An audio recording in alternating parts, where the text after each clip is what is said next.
네, 트럼프 대통령이 5월까지 김정은 위원장을 만나겠다라는 의지를 밝혔습니다. 김정은 위원장 역시 핵실험과 미사일 실험을 중단하겠다는 뜻을 밝혔습니다. 네, 백악관에서 있었던 브리핑 내용 지금부터 살펴보겠습니다.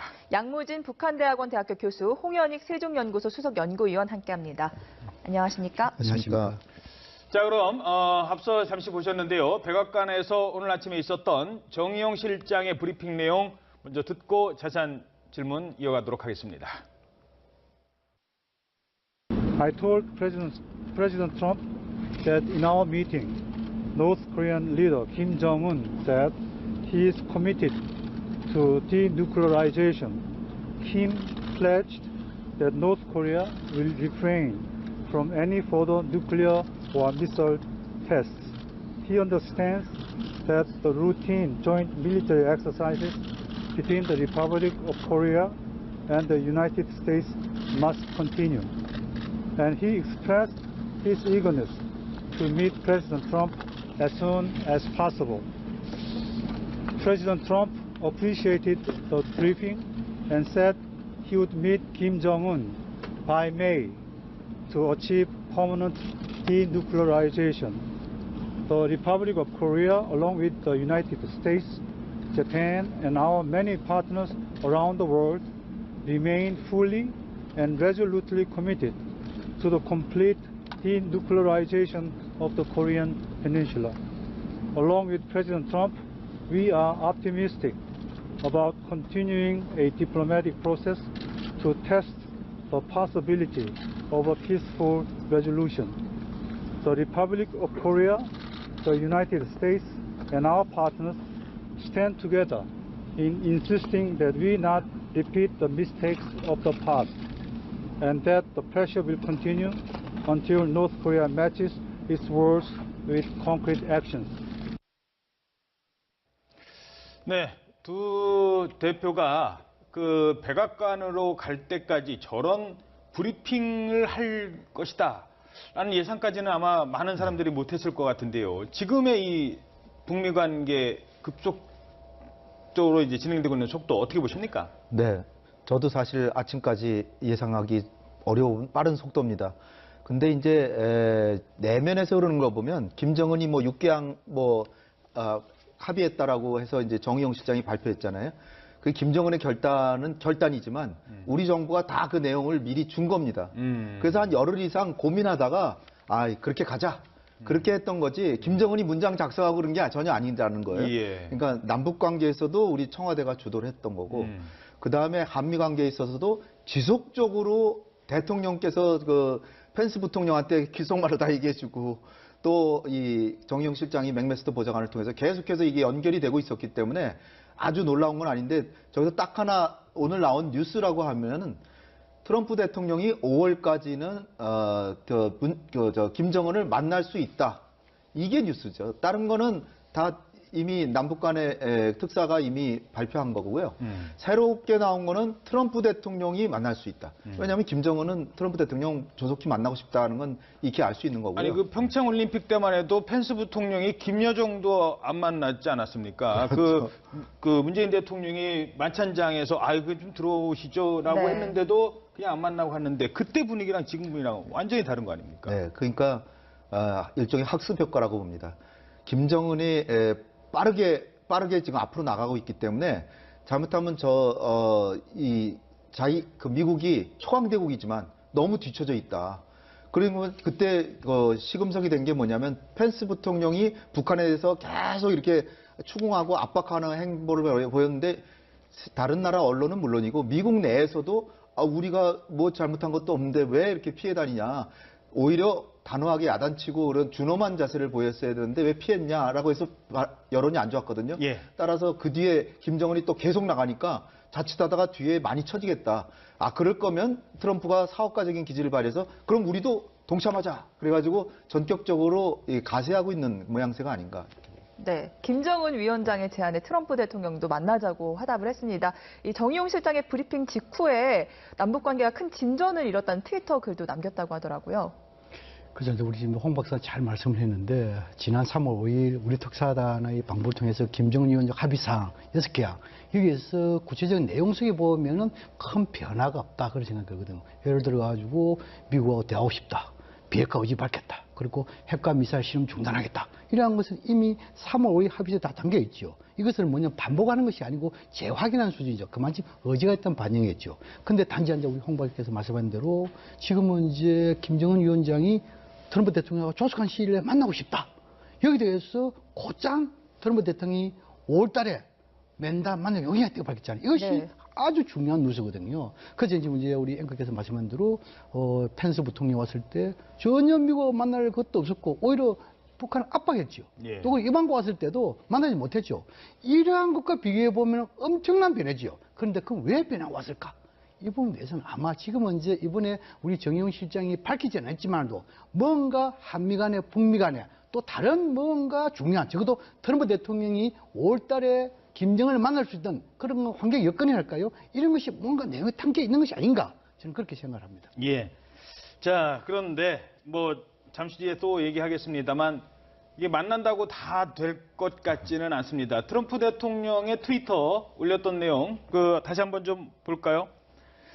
자, 여기 내용을 보면요. 단지 동결이 아니라 비핵화를 이야기했다. 그리고 오늘 발표문에는 아예 항구적이라는 표현도 있습니다. 퍼머넌트입니다. 그리고 이 기간 동안 미사일 실험도 없다고 했다. 바로 이제 당분간 미사일 실험, 핵실험 안 한다라고 하기 때문에 그런 조건이 제시가 됐기 때문에 트럼프도 받을 수 있었던 것 아니겠습니까? 그래서 지금까지 이제 트럼프 대통령이 북한에 대한 요구사항은 비핵화만을 위한 대화겠다.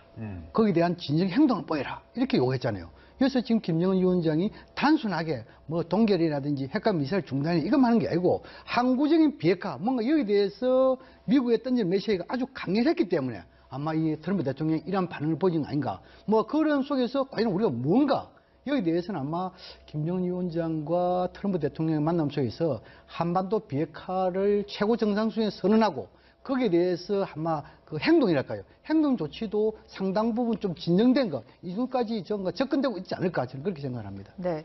왜 5월인지도 좀 짚어봐야 될 것 같습니다. 네. 이달 말부터 한미 연합훈련이 시작될 예정이고 또 4월에는 남북 정상회담이 예정되어 있지 않습니까? 네. 왜 5월 아닐까요?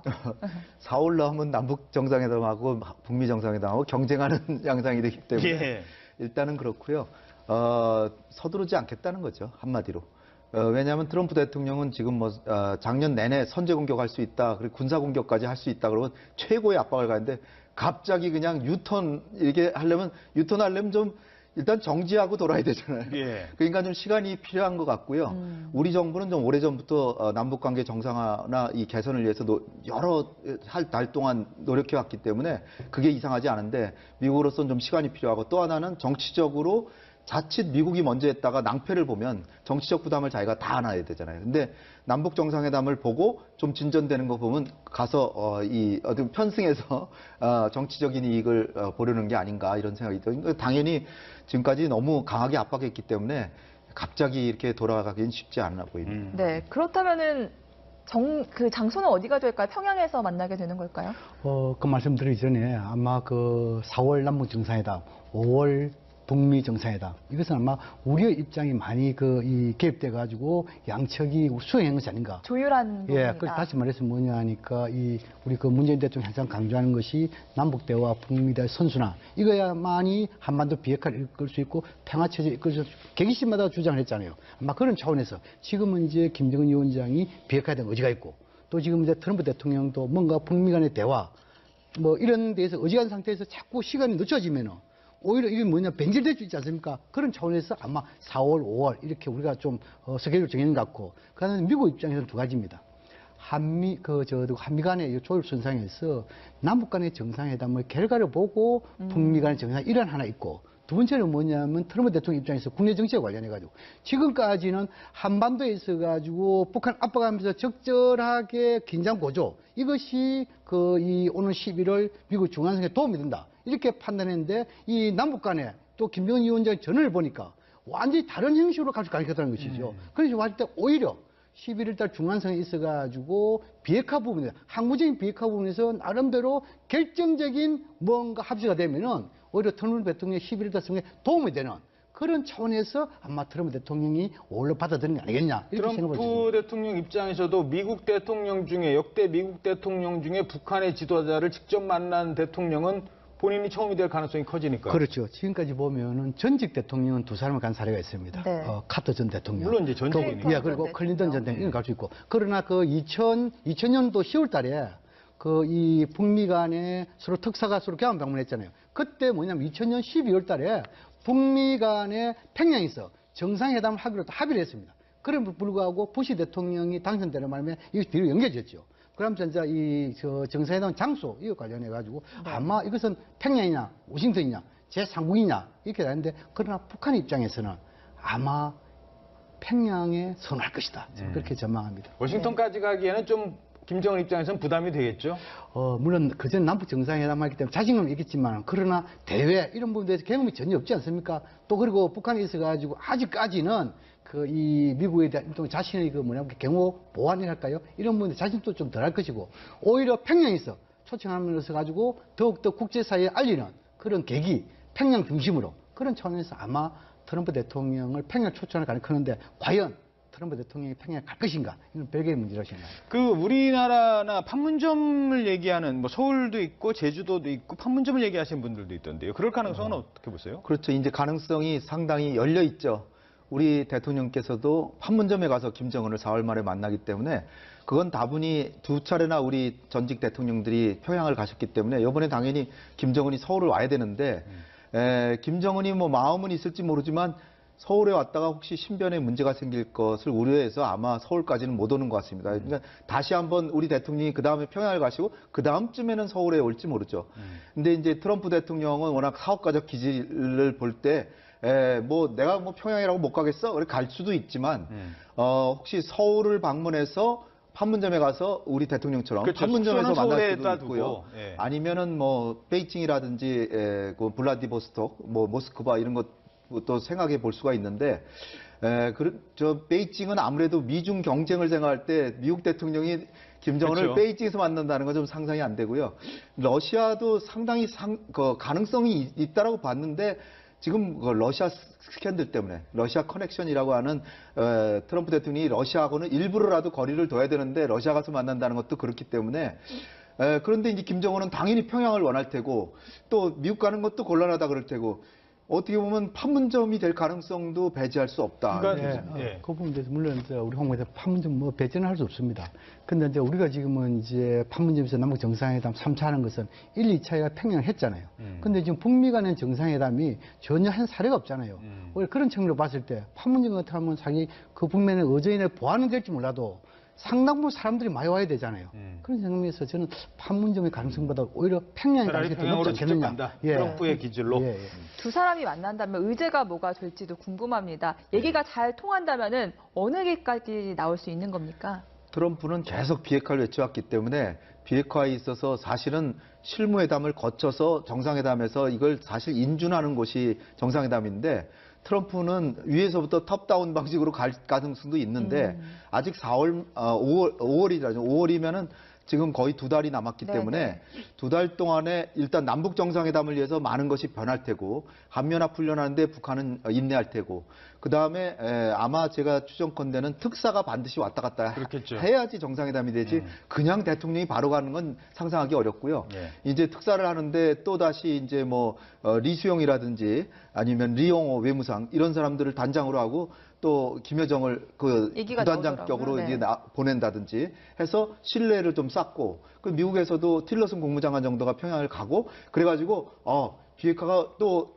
육자회담 대표들끼리 만나가지고 비핵화에 대해서 실무적으로도 협의를 하고 그러면서 정상회담이 되는 거지 그냥 지금 정상회담에서 뭐 의제 이렇게 하기가 좀 지금 얘기할 거는 거의 뻔하죠. 뭐 북미 관계 정상화도 할 수 있고 비핵화도 할 수 있고 그런데 그것에 실무적인 준비가 충분히 돼야 되고 또 하나는 변수가 남북 정상회담이 있기 때문에 남북 정상회담에서 어디까지 가느냐에 따라서 서로 연계가 되는 거죠. 그러니까 어떻게 보면 저도 이 북한의 특사를 보낼 때까지만 해도 우리가 좀 너무 빨리 가는 게 그렇게 좋을까 이렇게 생각을 했는데요. 과거의 사례를 보면 자칫하면 이 육자회담에서 9.1 공동성명 나오고도 북미 간에 미국이 제재 들어가고 경수로 건설 뭐 늦춘다 그래가지고 서로 티각티각 하다가 북한이 핵실험 해버렸거든요. 그러면은 우리가 순리로 보면은 이 북미 간에 상당한 진전이 있은 다음에 남북 정상이 가는 게 맞지만 과거에 실패한 경험을 보면 우리가 반드시 평화를 필요로 한 건 우리이기 때문에 우리가 조금 앞서가는 것도 그렇게 나쁘지는 않을 것 같다. 따라서 남북 정상회담에서 상당 부분 비핵화 문제도 얘기가 되고 그 다음에 그 성과를 가지고 더 진전시키는 차원에서 북미 간의 회담이 되고 그 다음에 이제 나머지 실무회담에서 하나하나 단계적으로 비핵화 쪽으로 가는 게 그 방법이 되겠다 이렇게 생각이 됩니다. 그리고 이 미국과 북한의 실무회담이 남북 정상회담에도 영향을 미칠 수 있는 측면이요. 그러니까 미국과 북한이 얘기가 잘 된다면 우리 측에서도 뭐 무슨 확성기, 뭐 이산가족, 개성공단 이게 풀어갈 수 있는 것들이 많이 있는데 이 실무회담이 중간에 가다가 딱 교착 상태에 빠져버리거나 힘들어지면 결국 남북 정상회담에서도 풀어낼 보따리도 많지 않아지게 되는 것 아니겠습니까? 그렇죠. 뭐 과거 우리의 두 차례 정상회담에도 저도 하루 이틀 또는 뭐 한 달 정도 이래 연기된 사례도 있죠. 2차 정상회담 같은 경우는 상당히 한 달 연기되었고 지금 1차 정상회담도 며칠 연기됐잖아요. 뭐 언제든지 남북 간에 그럴 가능성이 있다고 봅니다.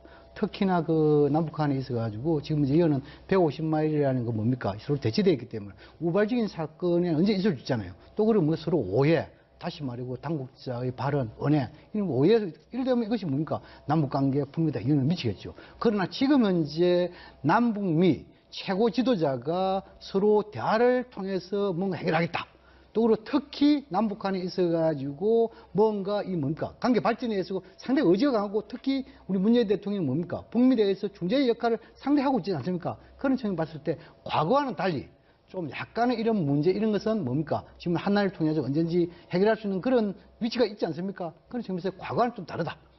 그런 측면을 봤을 때 아마 의지하기 때문에 뭔가 발전이 있을 것이다. 그렇게 생각됩니다. 자, 그러면 이제 그 정도로 얘기가 잘 돼서 두 정상이 만났을 때 요구할 수 있는 사항은 뭐 미국은 얘기했죠. 동결 갖고 안 된다. 비핵화다. 완전히 비핵화가 돼야 된다. 그것도 항구적인 비핵화를 목표로 하는 겁니다.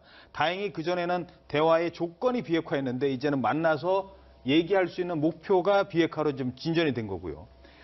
북한 쪽 입장에서는 체제 보장입니다. 결국 체제 보장을 어느 수준까지 해주느냐가 중요하고 이쪽에서는 비핵화를 어디까지 할 것이냐인데 먼저 비핵화 부분부터 얘기를 할까요?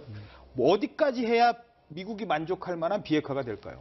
미국은 뭐 처음부터 끝까지 CVID를 얘기하는데요. CVID가 완전하고 검증 가능하고 돌이킬 수 없는 그야말로 완전한 북한의 비핵화인데 이거는 뭐 중단된 시설 이걸 다 파괴하거나 다른 용도로 전환시키고 그리고 핵무기 다 해체해서 핵보유국인 러시아나 중국이나 미국으로 보내고 그 다음에 그 소프트웨어로서 과학기술자, 핵과학기술자마저도 다른 데 취업시켜서 핵 문제 더 이상 그런데 이제 연구하지 현실적으로 그걸 북한이 그것까지 다 그런데 지금 이제 사실은 뭐 지금 저 자막을 보니까 김성태 원내대표가 샴페인 터트리긴 이러다 이렇게 예. 얘기했는데 네. 어느 정도 일리가 있는 말입니다. 지금 이제 첫 걸음을 뛴 건 근데 첫 걸음에서 두 달 뒤에는 거의 이제 정상회담이 되니까 굉장히 이제 높은 수준까지 간 것 같이 우리가 착각을 하면 안 되고요.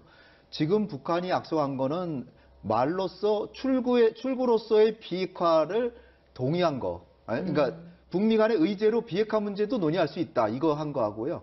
그 다음에 논의되는, 북미 회담이 되는 중간에는 핵실험안이나 미사일, 발사는 안 하겠다. 그거잖아요. 그런데 프로그램은 돌아가요. 그렇죠. 그러니까 아까 말씀하시기에 뭐 동결 넘어서 뭘 요구한다 그랬는데 제가 볼 때는 속도로 볼 때는 5월에 정상회담에서 북한이 핵을 동결만 시켜도 상당한 진전이라고 저는 봅니다. 그리고 계속 노력하겠다, 그다음에 합의하고. 동결은 더 이상 이제 프로그램이 가동 안 되는 거. 그러니까 봉인하고 그다음에 IA 사찰단이 와서 동결하고 있는지를 지켜보는 것까지가 이제 그 1단계고 문재인 대통령이 얘기하시는 1단계는 거기까지고 예. 네. 그 다음에는 이제 동결에서도 이제 좀 진척시켜서 과거처럼 공장의 스위치를 내리는 게 동결이죠. 그 다음에 주요 부품을 불능화 해가지고 못 쓰게 만드는, 못 쓰는. 그래서 북한이 다시 핵 프로그램을 가동하면 최소한 한 달 동안은 프로그램이 가동되지 못하게 이렇게 하는 게 불능하고 그 다음에 이제 그 불능한 거에 대한 사찰도 뭐 해야 된다 뭐 이런 얘기가 나오면서 그 다음에 이제 제대로 신뢰가 쌓여서 어디 시설이 있고 그런 걸 다 공개하고 예. 그다음에 그걸 폐기까지 가야 되는데 아직 갈 길이 멉니다. 그러니까 이게 일단은 동결부터 해야 되지만 네. 동결은 어느 정도 이제 뭐 김정은도 생각을 한다면 그 다음에는 비핵화인데 비핵화라는 게 두 가지입니다. 앞으로 나 핵 개발 안 할게라는 것까지도 가능할 수도 있고요. 네. 근데 지금까지 만들어 놓은 것 그러니까 미래의 비핵화, 과거의 비핵화. 그러니까 앞으로 만든 거 내가 안 할게라는 것도 있지만 내가 옛날에 만들어 놓은 것도 다 없앨게. 이것까지도 가능할까요? 그게 핵심이죠. 미국에서 이야기하는 지금 아마 북한이 조작한 핵무기라도 그것까지 폐기하는 것이 미국 시브에드 수항 포함되는 것이죠. 그래서 이제 우리 홍 과장님 말하는데 지금 문제는 뭐냐면 결국 비핵화를 가기 위해서는 단계적으로 갈 수밖에 없습니다. 그거는 이해를 해야 되고요. 네. 그럼 단계가 첫째 뭐냐면 현재 핵에 대해서 동결하는 것이죠. 예. 현재 뭐 영변 핵단지에 핵 활동한다든지 그렇죠. 또는 그 핵의 운반 수단의 미사일 이런 거 실험을 중단하는 이것이 뭡니까? 그 현재의 동결이죠. 그렇죠. 그다음 이제 미래핵을 해체하는 것이죠. 그거는 뭐 영변 핵단지에 무기급 플라토늄, 무기급 우라늄 있지 않습니까? 네. 이러한 것을 뭡니까? 방금 우리 홍 박사 말씀한 대로 이건 뭐냐면 서지 못하도록 불능화 있잖아요. 예. 해체를 시켜버리는 것이죠. 그렇죠. 콘크리트로 완전 덮어버리는 것이죠. 앞으로도 못 개발하게. 그렇죠. 네. 그럼 3단계가 뭐냐면은 과거에 만들어놨던 핵무기, 예. 지금 이제 뭐 10개니 20개니 하고 있지 않습니까? 이걸 없애는 것이죠. 그런데 여기에서 이제 뭐냐면 북미 간에 아마 논쟁이 될 수 있는 부분이 두 가지 있을 것이에요. 뭐냐면 예를 들어 가지고 현재 핵에 대해 가지고 동결하는 데 있어 가지고 인공위성도 포함되느냐 안 되느냐. 아. 이것이 하나의 그 문제가 될 수 있을 것이고. 예. 두 번째는 뭐냐면은 아마 미국이 요구하는 것이 영변 핵단지 외에 다른 의심나는 곳 있잖아요. 그렇죠. 예를 들어 뭐 바다 밑에 있는 것인지 땅 밑에 있는 건지 모르잖아요. 이런 의심나는 곳이 있을까지도 사찰을 약속받으라. 그것도 2달 안에 뭐 석 달 안에. 그렇죠. 이럴 경우에 북한이 없다 해놓고 만약에 나중에 있으면 굉장히 문제 생기는 거 아닙니까? 과거에 그런 사람이 있었단 말입니다. 그렇죠. 아마 이 우라늄과 문제가 관련해서는. 그렇죠. 이 문제가 좀 논쟁거리 될 것이다 그런 생각이 듭니다. 자, 그럼 북한 입장에서는 이 비핵화에 관련해서 체제와도 또 연관된 부분인데 네. 어디까지 좀 실행에 옮길 수가 있을까요? 제가 추정컨대는 비핵화는 마지막 출구로서 이게 그 얘기를 한 거고 그 기간이 최소한 아마 완전 비핵화되려면 10년 정도는 걸리지 않을까 이렇게 생각이 되고요. 그러니까 우리가 설득할 때는 지금은 이 비핵화 입장만 일단 밝혀주면 대화에 들어가고 그 다음에 차곡차곡 단계별로 일단 그 실험 중지에서부터 프로그램 중지 그 다음에 뭐 동결, 뭐 불능화, 뭐 미래 핵에 이 대해서, 네. 폐기까지 이렇게 가는 과정에서 하나하나 단계를 거쳐 나가야 되기 때문에 당신들이 적어도 10년 정도는 일단 체제 보장은 핵을 가지고 아주 무기 갖고 있으니까 보장이 되니까 일단은 10년 동안의 신뢰 쌓는 기간으로 하면서 그 신뢰 쌓는 기간 중에는 억지력이 있는 거 아니냐. 그러니까 지금 입구에 그렇다고 안 들어가는 건 바보 아니냐. 그래서 이제 아마 소위 그 김정은이 통큰 결정이란 거를 얻어내지 않았을까 이렇게 생각이 되는데요. 지금 뭐 북미 정상회담 된다고 해도 바로 비핵화로 가는 게 아니라 단계별로 나가야 되니까 상당한 시간이 있거든요. 그러니까 궁극적으로 김정은이 완전히 핵을 폐기하고 과학자까지도 이제 다 다른 용도로 전직시킨다고 하는 그런 시간이 꽤 오래 걸릴 것이다. 오래 걸릴 그리고 것이고 그 기간에는 네. 체제 보장은 된다. 체제 보장을 자기 스스로도 당신 스스로도 할 수 있는 거 아니야? 무기는 그러면 있으니까. 체제 보장도 이제 여러 가지 단계가 있는데요. 뭐 네. 북미 간의 수교까지도 가능할 단계가 수교는 당연히 들어가는 거고요. 예. 그 다음에 이제 좀 포괄적으로 체제 보장이라는 게 군사적 위협도 위협 안 하는 것도 체제 보장이죠. 그런데 이제 이를테면 전단을 살포하지 않는다, 확성기 방송하지 않는다 이런 것도 다 포함될 수 있고 그 다음에 북한의 대량 탈북을 뭐 유도하지 않는다, 북한의 반란을 조장하지 않는다. 그러니까 반 북한 정부 공작하지 않는다 이런 것들이기 때문에 중요한 것은 체제 안전 보장이라는 건 사실 국내 문제이기도 하지만 외부에서는 개입하지 않고 그 다음에 자기 자신이 해야 되는 거지만 그 국제적으로 내정 불간섭 같은 걸 포함해서 북한이 김정은이 판단하기에 이제는 뭐 미국하고 이렇게 사이가 좋은데 핵을 가지고 있으면 뭐하냐 오히려 걸거덕스럽다 이거 갖다 폐기해버려라 그런 정도 수준이 돼야 되는 거죠. 이를테면 과거에도 남아프리카 공화국이 누가 폐기하라고 압력을 넣어서라기보다 자기네 스스로 갖고 있는 게 불편해서 포기해버렸거든요.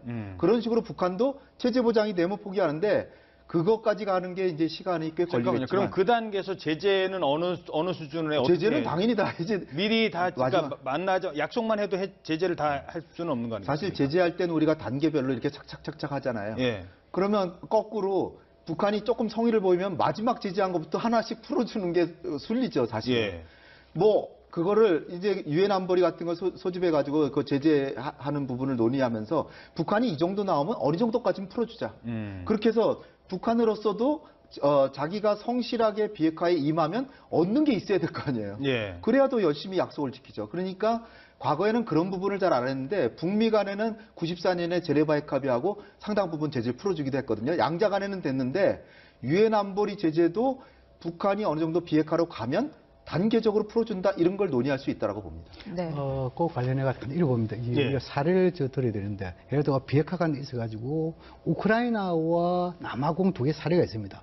남아공도 핵실험하고 핵을 가지고 있습니다. 예. 그런 상태에서 체제 보장, 다시 말해서 남아공 옆에 있는 그 앙골라, 여기서 쿠바군이 있었어요. 그게 뭐냐면 남아공 체제에 상당히 위협적이 됐죠. 그렇겠죠. 그래서 이것이 쿠바군 5만 명이 철수함을 해가지고 체제 보장 이래가지고 결국 뭡니까? 핵을 폐기한 사례가 있다. 예. 우크라이나는 뭐냐면 런누가법을 해가지고 경제적 보상, 또 그리고 더 나아가지고 러시아, 중국을 비롯한 유엔까지 체제 보장을 했습니다. 그럼 결국 뭐냐면은 북미 간에 예를 들어가지고 협상을 한다면은 비핵화와 관계 정상화가 같이 돌아갈 수밖에 없습니다. 비핵화 따로 관계에서 따로 할 수 없어요. 그렇죠. 그래서 이게 뭐냐면 백렬적 이행이라고 표현합니다. 다시 말해서 뭐냐면 예를 들어 북한이 핵을 동결하면은 미국은 뭐를 줄 것인가? 그러면 그러니까요. 미국의 대북 독자 제재 이걸 갖다가 완화한다든지 이렇게 있겠죠. 그럼 두 번째 북한이 뭐냐면은 미래를 해체할 때 예. 미국은 뭐를 줄 것인가? 이거는 뭐냐면 적어도 대사관 설치 이전에 대표부를 할까요?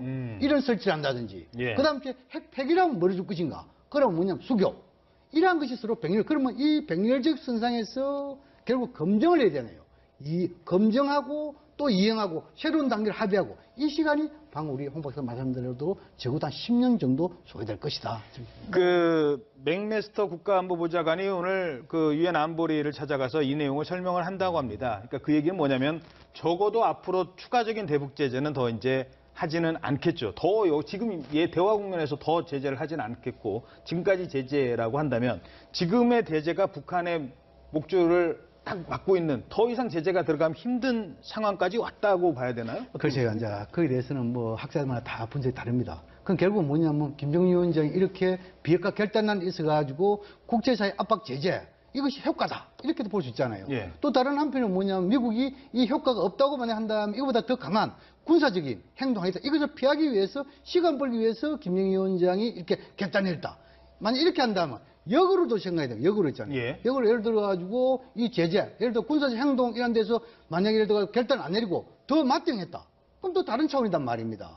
그래서 제가 보기에는 김정은 위원장이 아마 지난해 그 핵무력 완성 여기에 대한 자신감, 또 그리고 지난 6년 동안에 그 이 나름대로 정치적으로 안정화, 제재적 안정. 그렇죠. 예. 여기에 대한 토대해 가지고 앞으로 남은 것은 뭡니까? 주민생활 향상을 위한 경제 강국 아니겠습니까? 네. 이걸 하려 하면은 남북관계 개선과 풍경이 없으면 어렵다는 걸 잘 알기 때문에 그 선상에서 아마 김정일 위원장이 결단을 내렸다. 저는 그렇게 생각합니다. 네.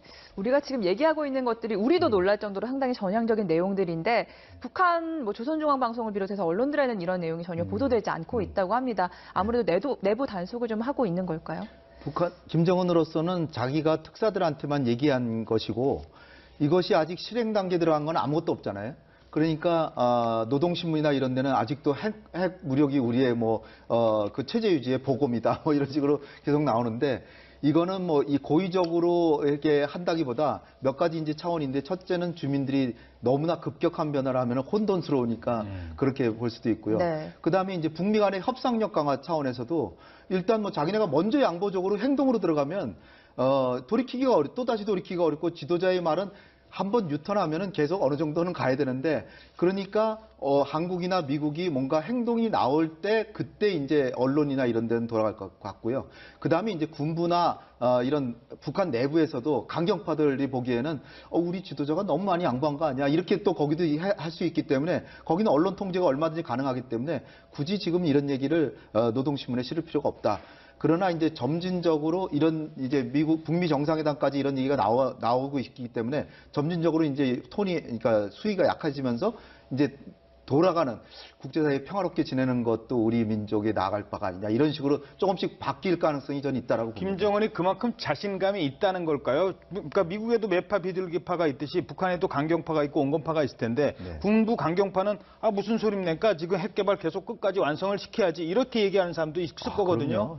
예. 그러니까 저 지난번에 노무현 대통령하고 김정일 위원장하고 이제 회담하는데 김정일 위원장이 내가 개성공단 만들려고 얼마나 군부에 그 반대를 물리치고 막 맨날 그렇죠. 며칠을 설득해가지고 예. 간신히 부대를 뒤로 다 옮겨가지고 그 자리를 남북평화협력공단으로 만든 거 아니에요? 그랬는데 우리 대통령한테 김정일이 하소연하는 게 그렇게 해서 겨우 공단 만들어졌더니 뭐 2천만 평을 개발한다 그러더니 100만 평도 안 하고 지금 그 남한은 왜 이렇게 약속을 안 지킵니까? 막 이렇게 해서 노무현 대통령이 곤혹을 겪은 적이 있어요. 그러니까 그 말 속에도 군부를 설득하는 측면이 있었다는 것처럼. 그럼요. 그러니까 물론 김정은이 얘기하면 뭐 비록 급하게 시속 뭐 80km 가다가도 유턴도 가능하겠지만 김정은도 어느 정도 부담이 있다는 거죠. 그러니까 서서히 하면서 요번에 김영철을 보내고 그런 것도 여러 가지 이유가 있지만 김영철이 제일 강경파 중에 하나잖아요. 당신이 가가지고서는 남한하고 좀 타협하고 와라. 이렇게 하니까 최고 강경파를 보내니까 그 사람이 어쨌든 자기 목 달아나지 않으려면 우리 남북한 관계 좋게 하는 방향으로 움직였을 거 아니에요. 아하. 그러고 나면 북한에 가서 김영철이 타협했대. 그러니 우리 저 사람이 했으면 내가 그런 얘기하면 안 되겠다. 그러면서 참는 거죠. 마치 미국에서 강경파들이 남북 관계 개선되면 강경파들이 남북 관계 개선되면 우려를 막 얘기하다가 트럼프 대통령이 문재인 대통령을 100% 신뢰한다. 그러니까 그다음부터는 다 없어지잖아요. 북한 체제의 특성상 이 남북 간에 이 북미 간에 신뢰만 쌓으면은 김정은 위원장이 비핵화의 속도를 엄청 낼 거예요. 그래서 우리가 보고 그다음 주에 아마 김정은 입장에서는 과거 경험 사례를 되돌아 볼 거예요. 가장 뭐냐면 미국도 북한에게 비핵화에 대해서 되돌릴 수 없는 CVID 해라 이를 주장하면은 북한 김정은 입장에서 미국도 관계 정상화 이 부분에 대해서 CVID 해라 이렇게 할 수 있단 말입니다. 예를 들어가지고 비핵화는 되돌릴 수 없고 예를 들어 관계 정상화는 가역적이다. 되돌릴 수 있다. 그러면 북한 입장에서 손실이잖아요. 그렇죠. 그런데 이러한 이 관계 정상에 있어가지고 되돌릴 수 없는 부분에 가지고 제일 북한에서 우려하는 것은 미국은 빠르면 4년 늦어도 8년 만에 정국이 제재잖아요. 정국이 되면 또 새로운 정부 돼가지고 어떻게 정치를 변화시킬지 모르잖아요. 또 우리도 마찬가지단 말입니다. 이런 부분에서 항상 북한에서 불평불만이 뭐냐면 남과 미국이 정권이 교체될 때마다 새로운 정책이 나오다 보니까 어디에 종사할 수 없다. 이것을 항상 불평만을 많이 했어요. 그래서 이번에는 남북 정상, 북미 정상 하면 확고하게 서로가 되돌릴 수 없는 비핵화와 되돌릴 수 없는 관계 정상 이 부분에 대해서 제도적으로 못 받고 국제사회가 보정하는 그런 식으로 아마 김정은 위원장 갈라 할 것이다. 그렇게 전망합니다. 네. 북한과 미국이 만난다면 비핵화를 또 전제로 만난다면은 북한이 미국에게 경제적 측면에서 어떤 걸 요구할 수도 있고 미국에서도 당근을 줘야 할 텐데 그런 부분은 어떻게 될까요? 그렇죠. 근데 남북 정상회담이 먼저 되기 때문에 과거에 94년에 북미 간의 그 전쟁 직전의 위기까지 갔다가 타협이 돼서 카터 대통령이 가서 타협되고 나서 경수로 짓는데도 우리가 거의 비용의 70%를 댔죠. 결국은 한반도에 건설되는 평화이기 때문에 아마도 미국은 자기가 비용을 부담하려고는 미국이 해줄 수 있는 건 제재 완화, 해제 이런 거고요. 결국은 한반도에 건설하는 평화는 결국 통일 한국의 미래이기 때문에 우리가 많은 비용 부담을 하는 게 자연스럽고 그렇게 될 가능성이 있다 그렇게 보고요. 예. 미국도 뭐 인도주의적 지원 같은 것도 지금 거의 안 하는데 이제 그런 걸 다 풀어준다든지 그다음에 미국이 해줄 수 있는 건 그런 거죠. 북한이 여러 가지 제재를 받다 보니까 국제기구 가입도 못하고 국제금융기구도 이용하지 못하고 IMF, IBRD 뭐 하나도 못하고 그런 것들을 하나하나 풀어주고 테러 지원국부터 해제해주고 그런 식으로 가면은 북한이 얻는 것도 만만치 않습니다. 단지 이란이나 이라크나 리비아라는 달리 북한에 석유가 안 나기 때문에 만약 북한이 석유가 엄청나게 나는데 제재가 하고 있으면 북한이 훨씬 더 제재 풀려고 열심히 나올 텐데 북한은 자력경쟁 체제에다가 석유도 없기 때문에 저렇게 버텨온 겁니다. 근데 지금 이제 새로운 차원에서 이런 길이 열리니까 제가 볼 때는 우리가 어느 정도의 비용은 부담한다. 그러나 그것이 단순히 북한에게 주는 것 차원을 떠나서 개성공단을 열면 북한만 좋습니까? 우리 중소기업들 그 개성공단 기업자들 좀 들어보세요. 제발 좀 열어달라는 거 아니에요? 예. 그리고 다른 데도 경협 같은 거 하면 우리한테도 유리하기 때문에 비록 비용이 든다고 하더라도 투자라고 생각할 수 있다는 거죠. 자, 지금 화면이 막 들어왔는데요. 자, 오늘 그 발표가 있기 전에 트럼프 대통령과 정의용 국가안보실장이 만나는 사진이 먼저 들어왔습니다. 정의용 실장이 그동안의 방북 결과를 트럼프 대통령에게 설명을 하고 있고요. 맥메스터 보좌관이라든가 다른 그 보좌진들이 옆에 보이고 보좌진들이 있습니다. 있고요. 자, 그런데 이때 지금 일부 언론에 CNN에서는 친서를 전달했다라고 보도를 했었는데요. 아직 확인이 되지 않고 있고 이 친서를 전달한 부분에 대해서는 청와대가 조금 전에 확인을 했습니다. 친서를 전달하지 않았다라고 입장을 밝혔습니다. 그러니까 CNN에서는 친서를 전달한 것으로 이렇게 보도를 했습니다만 이런 얘기에 대해서는 친서 전달은 없었고 김정은의 입장을 청와대 국가안보실장이 정의용 실장이 구두로 전달한 것으로 확인이 됐습니다. 정정을 하도록 하죠. 저희들도 앞서 친서 전달과 관련해서 CNN 보도를 인용해서 전해드렸습니다만 친서 전달은 없었던 것으로 확인하도록 하겠습니다. 자, 정의용 실장의 역할을 그럼 기왕 지금 사진 나왔으니까 좀 지금부터 분석을 좀 하도록 하겠습니다. 남북 관계가 가장 힘들었을 때가 평창 동계올림픽 직전이었고요. 어찌됐든 한미 군사훈련을 연기를 했고 그리고 서서히 풀려나가는 시점에 대북특사단이 북한을 먼저 갔습니다. 그리고 김정은 위원장을 만났고 그 입장을 사실 아까 전해드린 것처럼 김정은이 처음부터 끝까지 백지에다가 모든 문제를 푼 게 아니라 우리가 객관식으로 졌죠. 그리고 그 객관식의 선택지를 만들게 했던 건 바로 정의용 실장을 비롯한 특사단이었습니다. 그리고 그 선택지를 가지고 트럼프를 만났고요. 우리 그 특사단의 역할 어떻게 평가하시겠습니까? 상당히 이제 우리 특사단에 대해서 미국도 북한도 상당히 신뢰하는 것이 아닌가. 우리가 과거에도 보면 남북관계 잘 될 때는 그 북한이 우리에게 굉장히 신뢰를 했습니다. 일례로 2000년도에 9.19 공동성명할 때도 우리의 입장이 상당히 반영됐거든요. 그거는 뭐냐니까 우리가 북한도 설득했고 미국도 설득이 되면 가능해요. 이번에도 마찬가지예요. 그런 측면 봤을 때 이번에 4월 남북 정상회담, 5월 북미 정상회담 이 부분에 대해서는 아마 우리의 입장이 상당 부분 다 반영됐다. 그런 측면 봤을 때 앞으로도 이러한 우리 입장이 지속 유지하기 위해 가지고는 끊임없이 셔틀 외교를 하든지 또는 시간 때도 없이 말 만나가지고 특히 뭐인가 지금 이제 일단 판문점 다 열린 것 아닙니까? 여기에 대해서 아마 우리 그 정부 당국이든 또는 통일부라든지 이런 부분에 있어가지고 상당한 노력할 것이다. 그래서 이렇게 서로가 미국도 믿고 북한이 믿을 때 이때 우리가 시너지 효과 속도를 내야지. 또 뭡니까? 언제든지 우발적인 잘 모르잖아요. 그런 측면 봤을 때 우리의 역할이 중요하다. 그런 생각이 듭니다. 네. 우리 정부가 이렇게 물밑이라고 해서 불법적으로 했다는 얘기가 아니라 생색내지 않고 조용조용히 남북 관계에서 지속적으로 협의를 하고 그다음에 지난번에 올림픽 중에도 그 김영철 바로 밑에 전종수보다 더 위에 맹경철이라고 그 통전부 부부장이 19일 동안이나 응원단이랑 같이 평창 인제 스피디엄에 있었어요. 있었죠. 그러니까 거의 20일 동안 남북 간에 긴밀한 협의가 있었기 때문에 이 가능했던 거고요. 김여정, 김영철한테 대통령께서 직접 나서서 비핵화 과정도 설명해주고 했듯이 이 6개항을 거의 다 우리가 다 만들어서 주고 검토해봐라. 그 시간 여유도 주고 그 다음에 이제 특사 가서 바로 김정은이 하나하나 이거 다 동의한다.